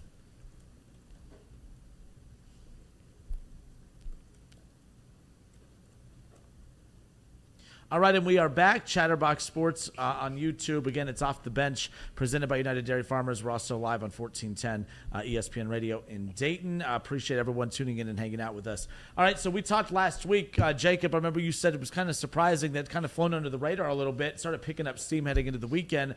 But with Mims, Amarius Mims, he had yet to sign that rookie contract. And again, a lot of people... I did. It flew under the radar. I'd forgotten about it. Everyone in here had forgotten about it. Started to pick up some steam heading into the weekend, especially with players reporting to camp this week. Well, I wouldn't say no news is good news, but news is good news. The news is good. He signs that contract. And again, this came out from Adam Schefter earlier this morning. The last unsigned 2024 draft pick is now done. Cincinnati Bengals number 18 overall pick, Amarius Mims, signs his 4-year, fully guaranteed contract worth up to $15 million. That includes a $7.9 million signing bonus and a 5th-year team option. Obviously, a lot of expectations for him coming in. They have invested heavily into this offensive line, knowing that now that money is starting to be dispersed to some key positions out there, I don't think they're going to be able to keep investing into that offensive line as much as they would like, which means the urgency for him to develop into what they're hoping he does. And you're very high on him, Jacob. I am. There's a lot of urgency, there's a lot of excitement, and there's a lot of optimism that he's going to be able to come in and be a part of that long-term piece and solution to the puzzle that is that offensive line. It's not a bad offensive line right now, but it's not one that I think they can financially keep locked in long-term, especially with the Jamar Chase contract coming up. They just took care of Burrow, no doubt about it. But obviously this is good news because with what started out as a noisy offseason with the Hendrickson, with the T. Higgins, and now with this, it's no more. Everything is now quiet heading in. You just hope that Joe Burrow's health stays, solid and keeps on pace with what they've told us the timeline is going to be. And yeah, it's full steam ahead for the Cincinnati Bengals, and no bad news floating out there, hopefully, for quite some time. Yeah, I know a lot of people are kind of done with the Bengals mindset in the last couple of years of drafting for the next year. Drafting Dax Hill and sitting in behind Jesse Bates, playing in the next year. Obviously, that hasn't quite worked out. Miles Murphy, we didn't see a lot of him last year, and I think it's going to be the same thing with Mims this year. I don't think we're going to see a lot of Mims this year. I think he's going to be the backup tackle on both the left and right side. I think he's going to come in for jumbo sets, and then when Trent Brown inevitably gets hurt because he's never played a full season in his entire career, we're going to see Mims in that role. But I think that's perfect for him. I think he's gonna develop well under two of the best tackles, maybe one of the best tackle duos in the NFL in recent history. I mean, Orlando Brown and Trent Brown together are household names on both sides of the line. So obviously, those are two great mentors for him at the position. We haven't seen him play a ton at Georgia. That was one of the big gripes about him, was the lack of starts. But I'm truly not worried about that. And I think the year off, the year on the bench behind these two developed professional lineman is going to help him slide in seamlessly next year. People were starting to freak out about the draft or about him not signing on about Saturday or Sunday. I was always going to hold out to go fully off the edge until tomorrow. But glad it got done nonetheless. The less negative stories around the team going into training camp, the better. And it seems like every single one that was mounting up at the beginning of this offseason has been taken off the table now. I think Amarius Mims' ceiling, if he's able to stay healthy, if he's able to play, he will be the guy that we drafted. He'll be the guy that we all think he can be. He's a physical freak, and he will dominate in the NFL if he's able to stay healthy. I do believe that. This year, regarding his playing time, I would not, obviously. I believe in what Jacob's saying. Start behind him. If he has to play in a couple games due to injuries, that's the scenario where he comes in. Outside of that, learn from him, and next year be ready to go. And I think that's the plan. I think that was the plan all along when they took him. So I see in the chat, and your thoughts on I want your thoughts on Mims. Again, getting through this, getting it signed. There's no drama here, but some interesting comments in the chat that I want to address. But just Jimmy, your thoughts on Mims? Yeah, no, I think we kind of touched on it last week about is it starting to become a worry, and I said no. I said he's going to sign relatively soon, and it's not going to be a big deal. I'm sure there's just a lot of underlying details that they need to figure out, which seemed like it was the case, and I think it's exciting to see a guy like Mims who's set up so well behind it's Brown and Brown. the Browns. No, we don't. No, you can't do that. Sorry, not the Browns. But I think it's going to set him up well for the future, and I think that having a guy on the edge of that O-line who you can really rely on in a few years is gonna be really good, especially for an injury-prone quarterback like Joe Burrow. Bengals haven't had a right tackle you can rely on in over a decade, so it's good. Well, that was a good shot you hit at the end there. We talk about that a lot, so. Got to clip that. A lot of clips of him just being left hanging. I like it. No, so Stephen Evans in the comment section says there is not a lot of urgency, and me referencing the urgency a little bit ago. Mims can't go anywhere for 5 years. Players become free agents every year in the off season. I think that's dangerous to simplify it just to the very base like that. Like the urgency I'm referring to is, well, for one, by the way, anytime you draft someone in the first round, you want to get them signed, you want to get them into camp. I do think there's urgency there. Is it the end of the world if it would have bled into camp?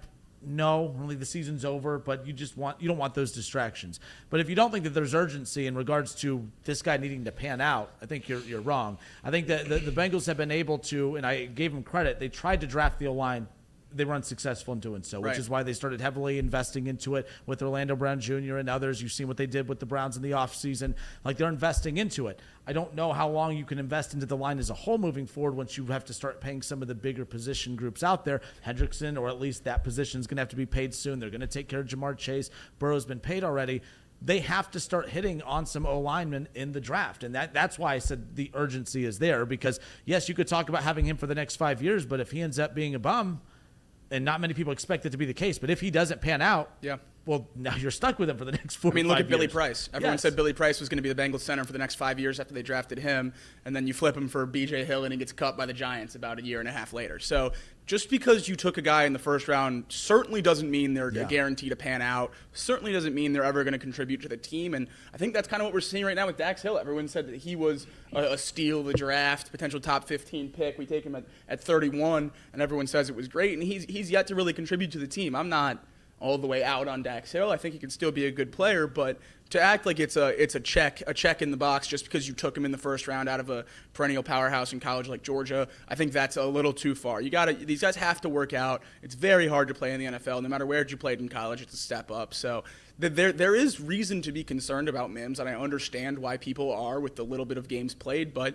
if you look at the film that he has out there, even though it is a smaller sample size, he's a dominant force against some of the best edge rushers in college football. So I'm very optimistic, but obviously, again, he does have to pan out. And like you said, it is urgent. I mean, the Bengals haven't had a stalwart right tackle since Willie Anderson, and now we're talking about how he should be in the Hall of Fame. So that tells you how long that's been. Hopefully Mims can slide into that role as soon as next year. It's weird, too, that the Bengals, who are most known, at least modern day, for not being able to get the O-line figured out, are most known for their Hall of Famers, or, with Anthony Munoz and soon to be, Willie Anderson and that type of thing. It's very ironic that that's the case. They just have been very poor in recent history at drafting and developing this position, which is why, and everyone thought I was hating about the Mims pick. If a team like the Patriots drafts Mims or the Chiefs or someone that they're very good at developing O-linemen, I'm not down on this pick.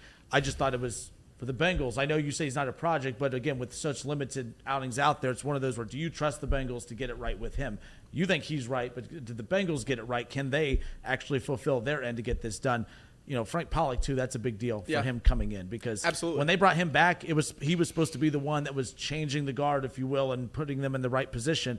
There's still, even with the bigger names on this O-line, it still hasn't looked as crisp as what you'd like it to. But again, I still think it's a very crucial draft pick being Mims, not just for this upcoming year, but moving forward. Yeah, you're absolutely right. And if I thought the Bengals had to completely mold Mims into what he's going to be as a pass protector, if he was an unpolished product, I would have concerns. But my concerns with Mims is strictly his ability to stay healthy. It's injury concerns. I think he is as close as you can get out of a first-round pick as a polished NFL product, as a pass protector. He's massive. He's a mauler in the run game. Obviously, with the schemes and stuff in the NFL, it's going to take a little bit to get him up to speed with how tackles move in the NFL in the run game. But I really think that from a technical standpoint, he's more or less ready to go, and it's just preventing the injuries, which I think having the year off, getting his body where it needs to be. Obviously, a lot of guys out of college are just putting on as much weight as they can to play tackle and get up to a big size. So getting him down to whatever weight you'd like him at, getting his body at a position where you're comfortable with him, you're not worried about him getting hurt on just regular plays, which is really what happened at Georgia. He was getting banged up in normal pass sets and stuff like that. It wasn't anything freakish. So to get him up to NFL body type and NFL speed, I think it's going to be great for this year off. I'm very, very confident in him working out. Frank Pollock, over under 3.5 games before fans call to fire him. Over 3.5 games? Really? Yeah. Well, I think this is his last year, though, if it doesn't work out. I think they're going to call for fire him immediately. Well, let me pull up again. I should know this. What's the Bengals' first 4 games? He's my neighbor. Is he really? He is. Frank Pollock? Frank Pollock? Yeah, nice guy. That's a shame. So he either nice guy. Should probably spend more time coaching the O-line than mowing his yard. he mows his own grass? I've seen him out there. Really? Yeah. See, that cheap Bengals organization. They don't even pay him enough to, pay someone to mow his grass, dude. Let's see. So if that O-line, if we're starting to question that, right off the bat, so look, they play the Patriots, the Chiefs, Commanders, and Panthers. I don't think, the Chiefs have a good pass rush. Yeah. Obviously, the Patriots always known for their defense.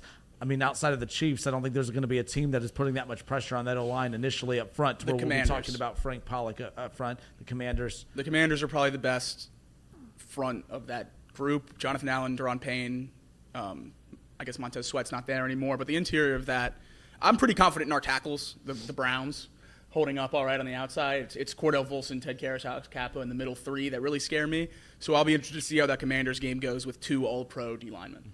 Yeah, you look at the teams that they play. I mean, that first 7 weeks, I mean, you have the Chiefs pass rush, the Commanders, Baltimore, and Cleveland for the first 7, technically, against some of the premier pass rushing teams as far as that's concerned. So we'll see. And then obviously Philadelphia divisional week 8. games. What? Obviously divisional games in the AFC North are as hard as they get defensively. Other Bengals news, Joe Mixon talking about how the fact that, I mean, he's super excited about his new team, the Houston Texans, and was asked just about his usage, how he's going to be used. And he seems to be all smiles. He seems pretty happy right now. Again, you know, it's one thing to be traded there, but the fact that they got that contract done with him and they paid him pretty well. I know that initially when the Bengals, heading into last year, everyone said, oh, man, he's a leader. He took less money to come back. And it was, well, he had to take less money or they were going to cut him and he was going to make less money on the free agent market. But it all worked out because he ends up getting traded to kind of a version of the Bengals from a couple years ago because they're kind of quarterback in a rookie deal who's exploded and they have weapons all over the place. Joe Mixon, did you take that as a shot at the Bengals? And he talks about how it's night and day different here, talking about Houston than when he was with Cincinnati. Some Bengals fans took it as a slight at them, as from his usage, this, that, the other. Overall takeaways, Joe Mixon. I didn't take it as a slight. I think he was being truthful. Was it a slight in your opinion? No, I didn't take it as a slight. I'm sure it is night and day. You have a first-year head coach. You have a second-year quarterback. A lot of those guys, I mean, Diggs obviously has been in the league for a while, but it's his first year in Houston.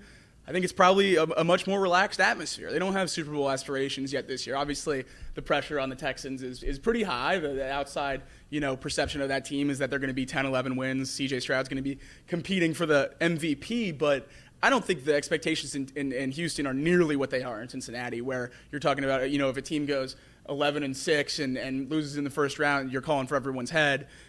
In Houston, you probably chalk that up as a good year. Like last year, they're waving banners, going on parades because they lost in the second round. So, I'm sure it is different, and I think, a lot of people that took that as a shot are still hanging their hat on the Bengals of a couple of years ago, the Bengals that went to that Super Bowl team, the Bengals that lost in the AFC Championship, where we're always talking about, we have the best weapons in the league, the best receivers in the league. I don't think the Bengals have the best weapons in the league anymore.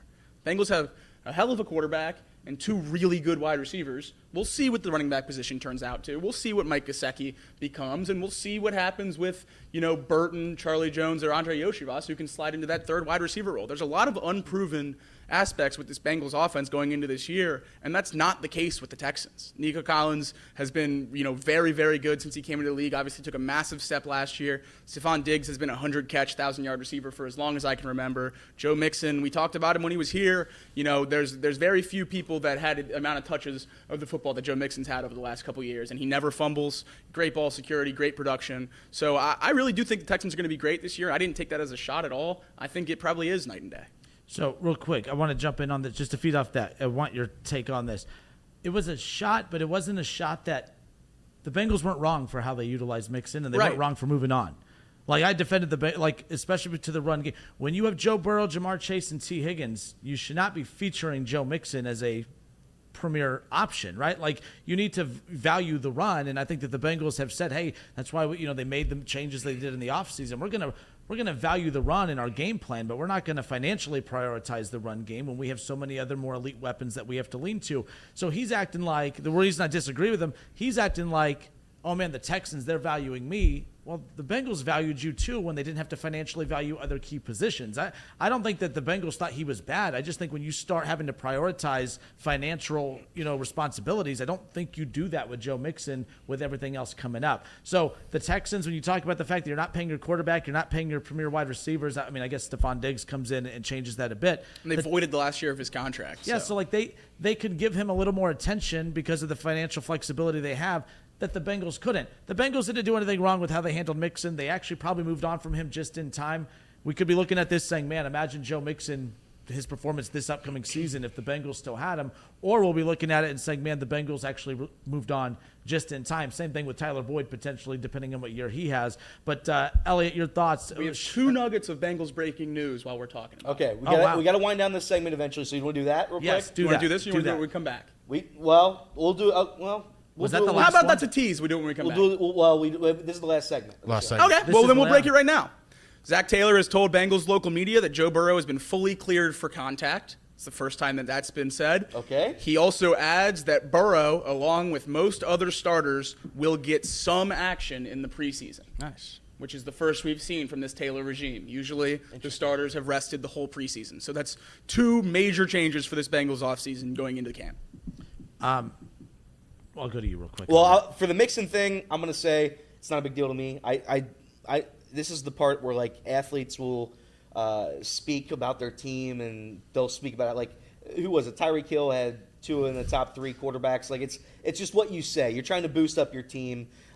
Does it come off as a little bit of a shot against Cincinnati? Sure, but I don't put too much weight into that. I think towards the end, of course, Joe Mixon probably would have wanted to stay a Bengal, had the Bengals ponied up and paid him. So that's probably all it is. It's just a little, I wish you would have paid me. But nonetheless, regarding this, I said last year that they better play in the preseason after it was evident that the team was not ready to compete week 1 against the Browns last season. I'm glad they're going to change that. Do I think playing the preseason changes anything? Nope, not one bit. But why not just do it? Why not just do it, play a drive, play a possession, and then we'll just say you played so nobody can complain about it any longer. That's what I want. And hopefully Joe Burrow, God willing, is healthy and ready to go by the start of preseason. No setbacks, no appendix, nothing. He's ready to go. He's ready to roll for that preseason game, and that's what I would want to see. That's all. Joe Burrow's out there for the preseason game. I'll watch the whole thing. That's right. I mean, usually Well, I tune in. Well, no, because once I have it on, it's probably not coming on. Probably not coming. So well. usually I just tune in for a little here and there just to see the colors on the field. But if Joe Burrow's out there, I'm probably watching all these. when you talk about the this is why I agree with Elliot. Like, for one, kudos to Zach Taylor. Can't keep doing the same things over and over and over and expecting a different result. Or I agree with the coaching. I've talked to former NFL players too who say playing in the preseason, you got to strip it down to what it actually is. When Joe Burrow plays in these preseason games, it's going to be 4 plays where he's handing it off or just a quick drop step and just kind of dropping it off into the flat. Like, he's not going to be scrambling out and trying to make plays with his legs. I have a hard time believing that 4 plays for 3 random weeks on 3 random days throughout the long camp is all of a sudden going to prepare the Bengals for this upcoming season. To me, the preparation, they have to change things in what they're doing the Monday through Friday, preparing for the preseason game on Saturday or whenever these games are. It's not a shot at the Bengals. The reality is this is more of a mental thing too. Maybe just saying, hey, we're valuing the preseason more. We're changing things up a bit. That I respect for what Zach Taylor is doing. But if the Bengals get out to a better start in September, it's not going to be because Joe Burrow handed the ball off 3 times on 3 separate days throughout the next month of preseason games. It's going to have everything to do with, I don't know, maybe the fact that he's healthy. Right. Yeah. I think that might have a lot more to do with it than anything else as far as that goes. But yeah, because when the starters play, like, Jake, what are they doing that you think all of a sudden just, oh, man, because I handed that ball off 3 times in these, we've already scripted out the 3 plays we're going to run in that one possession. I mean, unless you think they're going to – are you really going to play Joe Burrow 2 quarters? No, I don't half? think Joe Burrow will play that much, but I think the other starters will, and that's what matters more to me. And that's fair. I guess having the obviously the Volson, Karras, Kappa, Orlando Brown has been here before, but adding a new member to that O-line and Trent Brown, who hasn't been here for most of the offseason camp, I think getting that O-line out there for some reps together before week 1 is absolutely crucial. The defense has had a lot of turnover, people playing in new positions. I think the starters of the defense, getting some reps together, ironing out communication is going to be absolutely crucial. I think outside of Joe Burrow, it's great news for the Bengals to be playing some of their starters in preseason. I believe in Joe Burrow regardless of what he does in the offseason. As long as he's out there, I really don't care. Dude, he's great. He Walks is. on water. No, that is, by the way, the biggest update of all of that was the health thing. Because they could have come out and announced starters are going to play in preseason, not brought up the health, and we would have just assumed he's healthy or getting him. They're only doing that if they think he's 100% ready to go. So that's a good thing as far as that's concerned. All right, that wraps it up for us on the radio side. As far as the radio audience, just a reminder tonight, the TBT on WING, 8 o'clock, the tip-off. Myself and former Flyer Norm Greavy, we will be on the call for the Red Scare and Carmen's Crew, Ohio State's alumni team against the Flyers alumni team. That'll be at UD Arena. I've got a lot of word that a lot of tickets have been sold for this one tonight, so people are pretty excited about the Sold TBT. out. They go to Dayton every year for this because it is pretty cool. Flyers fans love their dang Dayton Flyers, and then you add the fact that it's Ohio State's alumni team coming in. It's going to be a fun one at the arena tonight. Little basketball, college basketball vibes in July. Can't go wrong there, no doubt. Thank you for tuning in on the radio side. This has been Off the Bench, presented by United Dairy Farmers and Chatterbox Sports on YouTube.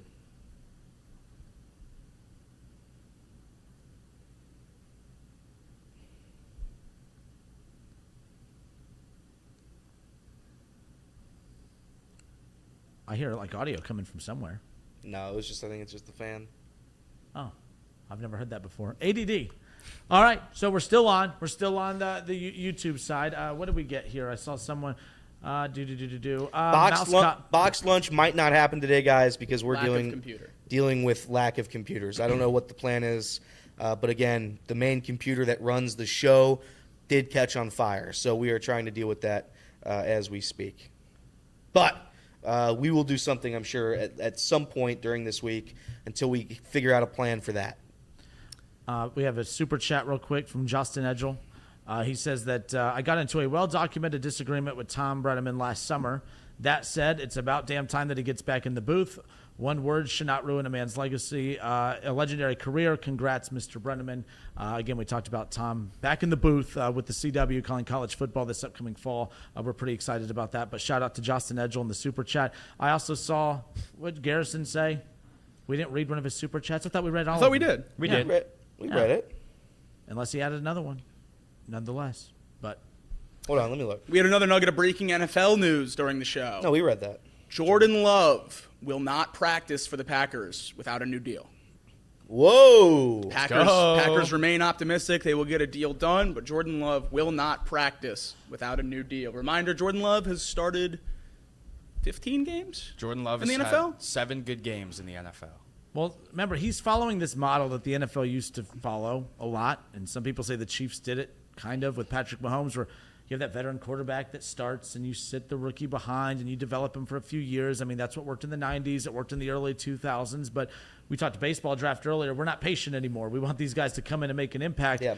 The Packers may not have done anything wrong with how they handled the Jordan Love situation. In fact, Love has actually at times last year looked really, really good, and then there was some real flat portions of the season where people were questioning, okay, whether or not he is the long-term solution for the Packers. The problem is now with such a short amount of games to go off of, now you have to decide, all right, do we pay him like Joe Burrow? Do we pay him like Justin Herbert and Lamar Jackson? And Trevor Lawrence. Yeah, I know. But technically, yes, right? But, like, this is a gamble for the Green Bay Packers. I don't envy that situation. This is why I've always said the most dangerous quarterback in the world is the one that looks good enough that you love him on the rookie contract, but you hate him at $55 million a year. And that could potentially be Jordan Love. Hey, I love you when you're cheap, but at $55 a year, all right, Joe Burrow, no one doubts, yeah, he's worth every damn penny. We talked about the Trevor Lawrence thing. I mean, he looks good at times, but I don't know if I love him at 55. I think that's why the Dolphins are going through this with Tua. Love him on the cheaper deal. Not sure if I love him at 55. So I don't know what you do if you're the Packers. Where are you with Jordan Love? I'm so in between. I don't dislike him, but I do not love him at 55. I love Jordan Love, and I'd pay him. Even in the short amount of games what you've he seen? wants. Yeah, Okay. exactly what he wants. Whatever keeps him on the team, I'd pay him. It's what you have to do with professional quarterbacks that are at that level right now, and it's a different story if Trevor Lawrence didn't get that extension. Lawrence didn't get that extension. You're not paying him what Herbert's being paid, what Burrow's being paid, what Hurts is being paid, but you have to pay him what Trevor Lawrence is being paid. He's been better than Trevor Lawrence. Yeah, there's no option anymore. We talked about it last week, or maybe it was the week before. It's quarterback or bust in the NFL. They have a quarterback, or so it appears at this moment. We know what they look like without Jordan Love, and that's probably not a very good football team. So it comes down to, do you want to win this season or do you not? If you want to win, you're going to have to pay your quarterback. And shout out to Love because he knows it. Jordan Love knows that. He's using the leverage. Every quarterback in the league knows it, and they all do the same exact thing. I don't blame Jordan Love. Packers are just going to have to pony up. Again, he completed last year, just over 64% of his passes.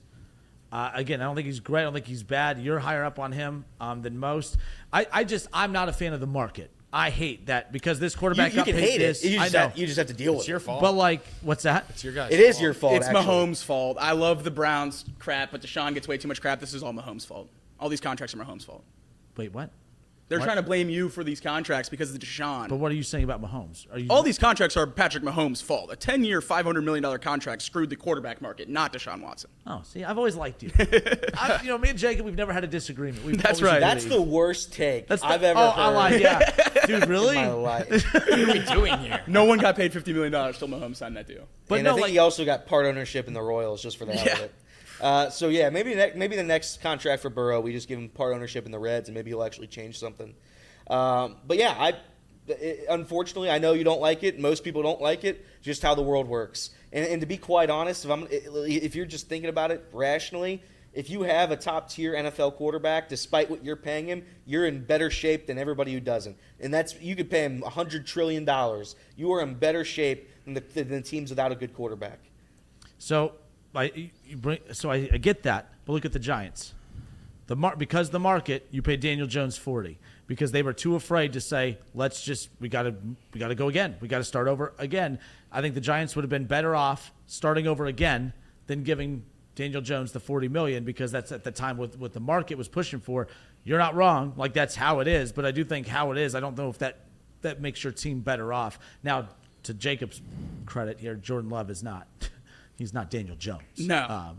As far as that's concerned. He's going to get it. Do you know what he's asking for? I mean, is it? Over 50 It's gotta is the be report. over 50. Over 50. Yeah. So is not the even asking price. 55. Not even highest paid. That could be the 55 is over 50. So, But see, this is why drafting the rookie and developing him, you don't get to enjoy the cheap contract run. You sat him for his cheap contract run, and then he comes onto the scene last year, and now while teams like the Texans are like, oh man, look, we got a star.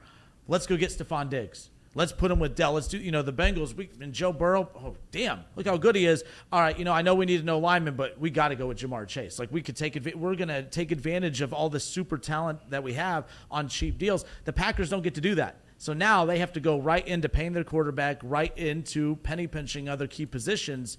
I think that's going to be where the Packers just kind of sit in the middle for a bit. They're going to win that 8 to 10 games a year. I just don't look at them as a Super Bowl contender anytime soon. And that's fair. I mean, they lost Aaron Jones this offseason to the Vikings. It's kind of a question of what these young receivers are, because you keep pointing to the Packers with, Christian Watson, Romeo Doubs, Jaden Reed, all these young receivers, and you're like, oh, they have the youngest receiving core in the league, kind of to justify some of the shortcomings. At some point, they just need to be better. They can't just always be the youngest receiving core in the league and expect them to keep getting better. I mean, Christian Watson is one of the best deep threats maybe in the entire league. He plays 5 games a year because he tears his hamstring every time he runs a streak. Yeah. So you're going to have to grow at some point and stop pointing to age. I think I see a lot of what might happen with the Reds in the near future going on with the Packers, and you just keep holding on to, well, they're only 23. Yeah. They'll get better, and then they just kind of always stay at that league average kind of spot, and the Packers never grow. So I do think that their only option is re-signing Jordan Love, though. I think rolling the dice on another quarterback, I mean, what are you going to do? You're going to tank 2 years in a row? So I don't know. But this is why I think what the Bears have done is the perfect way to operate with a rookie quarterback. You put everything that you have into that offense, and then by the time year 4 is done and you have that 5th-year option, you know exactly what you're getting out of that quarterback position. Why was there a question mark with Justin Fields this year? Because they never put anything around him, and they weren't sure he wasn't an NFL quarterback. There was at least some level of concern that he's going to go somewhere else and be good because they never gave him the weapons to do so in Chicago. With Caleb Williams, you're never going to have that question because if he doesn't perform with Keenan Allen, DJ Moore, Roma Dunze, that backfield, all these weapons, then you know he's not cut out for it. Well, so waiting 4 years for Jordan Love and then having your hand forced before his 5th-year option is a tough way to do it. We saw and again, not trying to bring up my Browns. People get all pissed off when I bring it. That's why Baker Mayfield was an interesting case study, too, because they drafted Baker. He goes to a team that had a very good offensive line. You had an elite run game right off the bat. But you had Jarvis Landry, and then what do? They go get OBJ. Now, whether OBJ was bad because of Baker or Baker was bad because OBJ wasn't that true number 1, to the Browns' credit, they at least said, hey, we're not going to wait for you to have a couple good years before we give you weapons. We're going to give you the weapons now. It's sink or swim. I wish more teams did the sink or swim approach, because then, like Jacob said, you're not wondering when it's time to pay them. You know exactly who they are. We're going to know. I'm not going to say we're going to know for sure at the end of the year for Caleb Williams, but we're going to be pretty damn close to knowing if he's the dude or not. Because if you can't win with these guys, I mean, what are we doing? Same thing with C.J. Stroud at this point. I mean, he was great last year, but he has back-to-back great seasons, and he's now elevating his game because you gave him another elite wide receiver in Stephon Diggs. Boom. There you go. You knew with Joe Burrow right off the bat. You saw exactly what he could do with T. Higgins and Jamar Chase. You knew right off the bat. So, yes, I agree. Washington's doing a little bit of the same thing. We're going to know how good these – I'm sorry, Minnesota is doing the same thing. Yeah, but Washington, Minnesota, we're going to know these rookie quarterbacks. They're not going to bad – they're going to teams that aren't well off, but they're going to good offensive situations. As far as that goes. Who do you guys think? Actually, real quick, I'll get this out of the way here. Swaggy Plague, the return to our stream. Thank you very much, Swaggy. Swaggy bought Casey and I tickets to an FC soccer game with him. That was a very fun time when we went there last year. He says, congrats to Tom, easily a top 10 chatterboxer, and I would agree. Who do you think will be the worst rookie quarterback this year? The worst, assuming they're all starting? Assuming they at least all play 8 games. Man, that's a tough one because Jane Daniels is now starting to move up the board for a popular pick of one. I think Washington's going to be this year's Houston. I think they're going to be very good. I think that's going to be the team that no one's paying attention to now as we're kind of heading in, and then all of a sudden Daniels is going to have everyone's attention the way C.J. Stroud did. But I guess I'm going to go with J.J. McCarthy. I'm not sold, and it's not because the Michigan thing doesn't help as a Buckeye fan, but I have a hard time believing everyone said that they didn't pass a lot in college because of the fact that they were a predominant run offense. But I've stated before, if you look at who Joe Burrow was that last year at LSU, if Harbaugh, who won a national championship, so you can't knock it, don't get me wrong, but if that version of Joe Burrow from that last year at LSU, if that's who's your quarterback at Michigan this season, and you have that quarterback hand the ball off the entire time, that's absolute craziness to me. I believe they handed the ball off as much as they did to limit the deficiencies of J.J. McCarthy, who I think he can throw for a good completion percentage. I think he can make the smart play from time to time. But for him to come in to be C.J. Stroud, to be a Joe Burrow, a Justin Herbert, that type, I just don't see it. So I'm going to go with, even though he has the weapons, it's like what we talked, he has the weapons to be great. I just think he's going to do less with more than the other talented rookie QBs in the league this year. I personally think Caleb's going to burn the world down and be absolutely incredible from the minute he steps on the field. Similar thoughts with Jaden Daniels. I think he's going to be pretty good. And then I just think the floor for J.J. McCarthy is so high with those weapons. I just don't think he's going to be able to fail. Yeah. I think Drake May is set up for failure in every aspect of the forgot about Drake May. Is Drake May going to start? Yes. Sure? I think by week 3 or 4, yes. Okay. Because I don't. When they come in here week 1, I expect it to be Jacoby Brissett. Yes. I think it will change fairly soon because you're going to see that offense has nothing going for it. Yeah. I think. And then you're just going to have to make a change to have something to get people engaged with. Yep. Because if you're going, 3-15, 3-14 with Jacoby Brissett, you're getting a lot less viewership than if you're going 3-14 with Drake May. So I think we're going to see that switch once that season really gets off the rails. But I think this quarterback class is absolutely incredible. We're going to have 3 pretty solid starters, in my opinion. Yeah. I think my answer is Bo Nix. Yeah, I that's think what I was I going to say. didn't think about Bo Nix. Bo Nix is going to stink with the Broncos, and that's just because he has literally nobody. Cortland Sutton's your wide receiver 1. Yikes. Outside of Cortland Sutton, they've got Tim Patrick, Troy Franklin. No, they don't. Tim Patrick tore his ACL. No Tim Patrick. They've got Josh Reynolds will be their wide receiver. Josh Reynolds, Troy Franklin, Philip Dorsett, and Marvin Mims. And their tight ends is Adam Troutman, the big Troutman. He played at UD.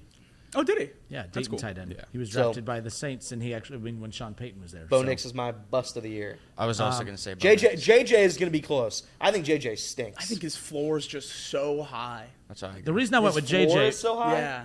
I went with JJ just Aaron because Jones, Jordan Addison, Yeah. Justin Jefferson, T.J. Hawkinson. You could play quarterback for the Vikings. With all due. like if With Bo all Nix, due. With all due. if Bo Nix doesn't work out, I don't know how many people are putting him in the category of, oh man, he's going to be great. I think he's going to get the excuse at the end of the year is for everything Elliot just said. Well, what's around him? And he shouldn't have won 11. That might have something to do with it. But it's like the other QBs, if they're not playing well, they have no excuse. Right. Because you have every weapon imaginable. Yeah, no, I'm also going to say Bo Nix. I think I would say Drake May, but I'm not confident he's going to play many games this year. I think I could see them waiting. I understand what you're saying about with the viewership. It'd be smart to wait. Yeah, it'd be smart to wait. I think they're very bad, and I think they know they're bad, and I think throwing Jacoby Brissett in there at the end of the day might give Drake May some time to kind of adjust to the NFL. So I don't really count him on this list. Don't count Penix. He's not going to play. I think What a terrible draft pick. I get mad every time I remember they drafted Michael Penix after giving Kirk Cousins 4 years. I am not in the same camp of that being a bad draft pick, but that's a debate for a different day. Okay, we'll I debate it think tomorrow. controversial pick, yes, but I'm with you. It could end up 40-year-old being- quarterback coming off a torn could end up being Achilles. good. Could end up being. It's just the movement and everything they did for it just didn't make sense because they could have gotten a really talented receiver to give Kirk Cousins right off the bat, but I don't know. Kind of strange. And plus, too, because he told the Vikings, I don't want to be here if you're going to go that route. And the Vikings moved him, and the exact same thing played out, which I do love that. Yeah. As far as that goes. Reds back in action tonight as we wrap it up. What were you going to say? No, I was going to say that was a Hunter Greene on the mound. They've lost 3 straight coming out of the break, technically 4 straight because they lost that last one against the Marlins. Does the losing streak continue tonight, Elliot? sure. The break's still happening. This is the first series after the break. Yeah, I agree. If we beat the Braves, second half's going well, and I'm back in. Is I'm not opening- even national opening series. on didn't even They happen. went 5-8 against the Tigers, the Nationals, the Rockies, and the Marlins. But they were 5-2 before They the went, break. But they swept the Yankees. They went 5-8 against the 4 worst teams. The easiest stretch on your schedule, and it's not like a small stretch. It's 13 games. 2 weeks. It's a half a month. The easiest stretch on your schedule, you win 5 out of 13? Nah, loss tonight and lose the series. Even with Hunter Greene on the mound. Yeah, their guy has a 1.8 ERA. Lowest ERA in baseball. that's Ronaldo tough. Lopez. Look for the Reds offense to get it going tonight. We'll see. They don't have the official lineup, just the expected one. So I see Espinal down at the bottom. Wufo. That's it. We're done. We're done today. We'll be back at it tomorrow. Thank you, everyone, for tuning in. Casey, you the man. Hopefully you start feeling better. He's been a man of many words today. But no, we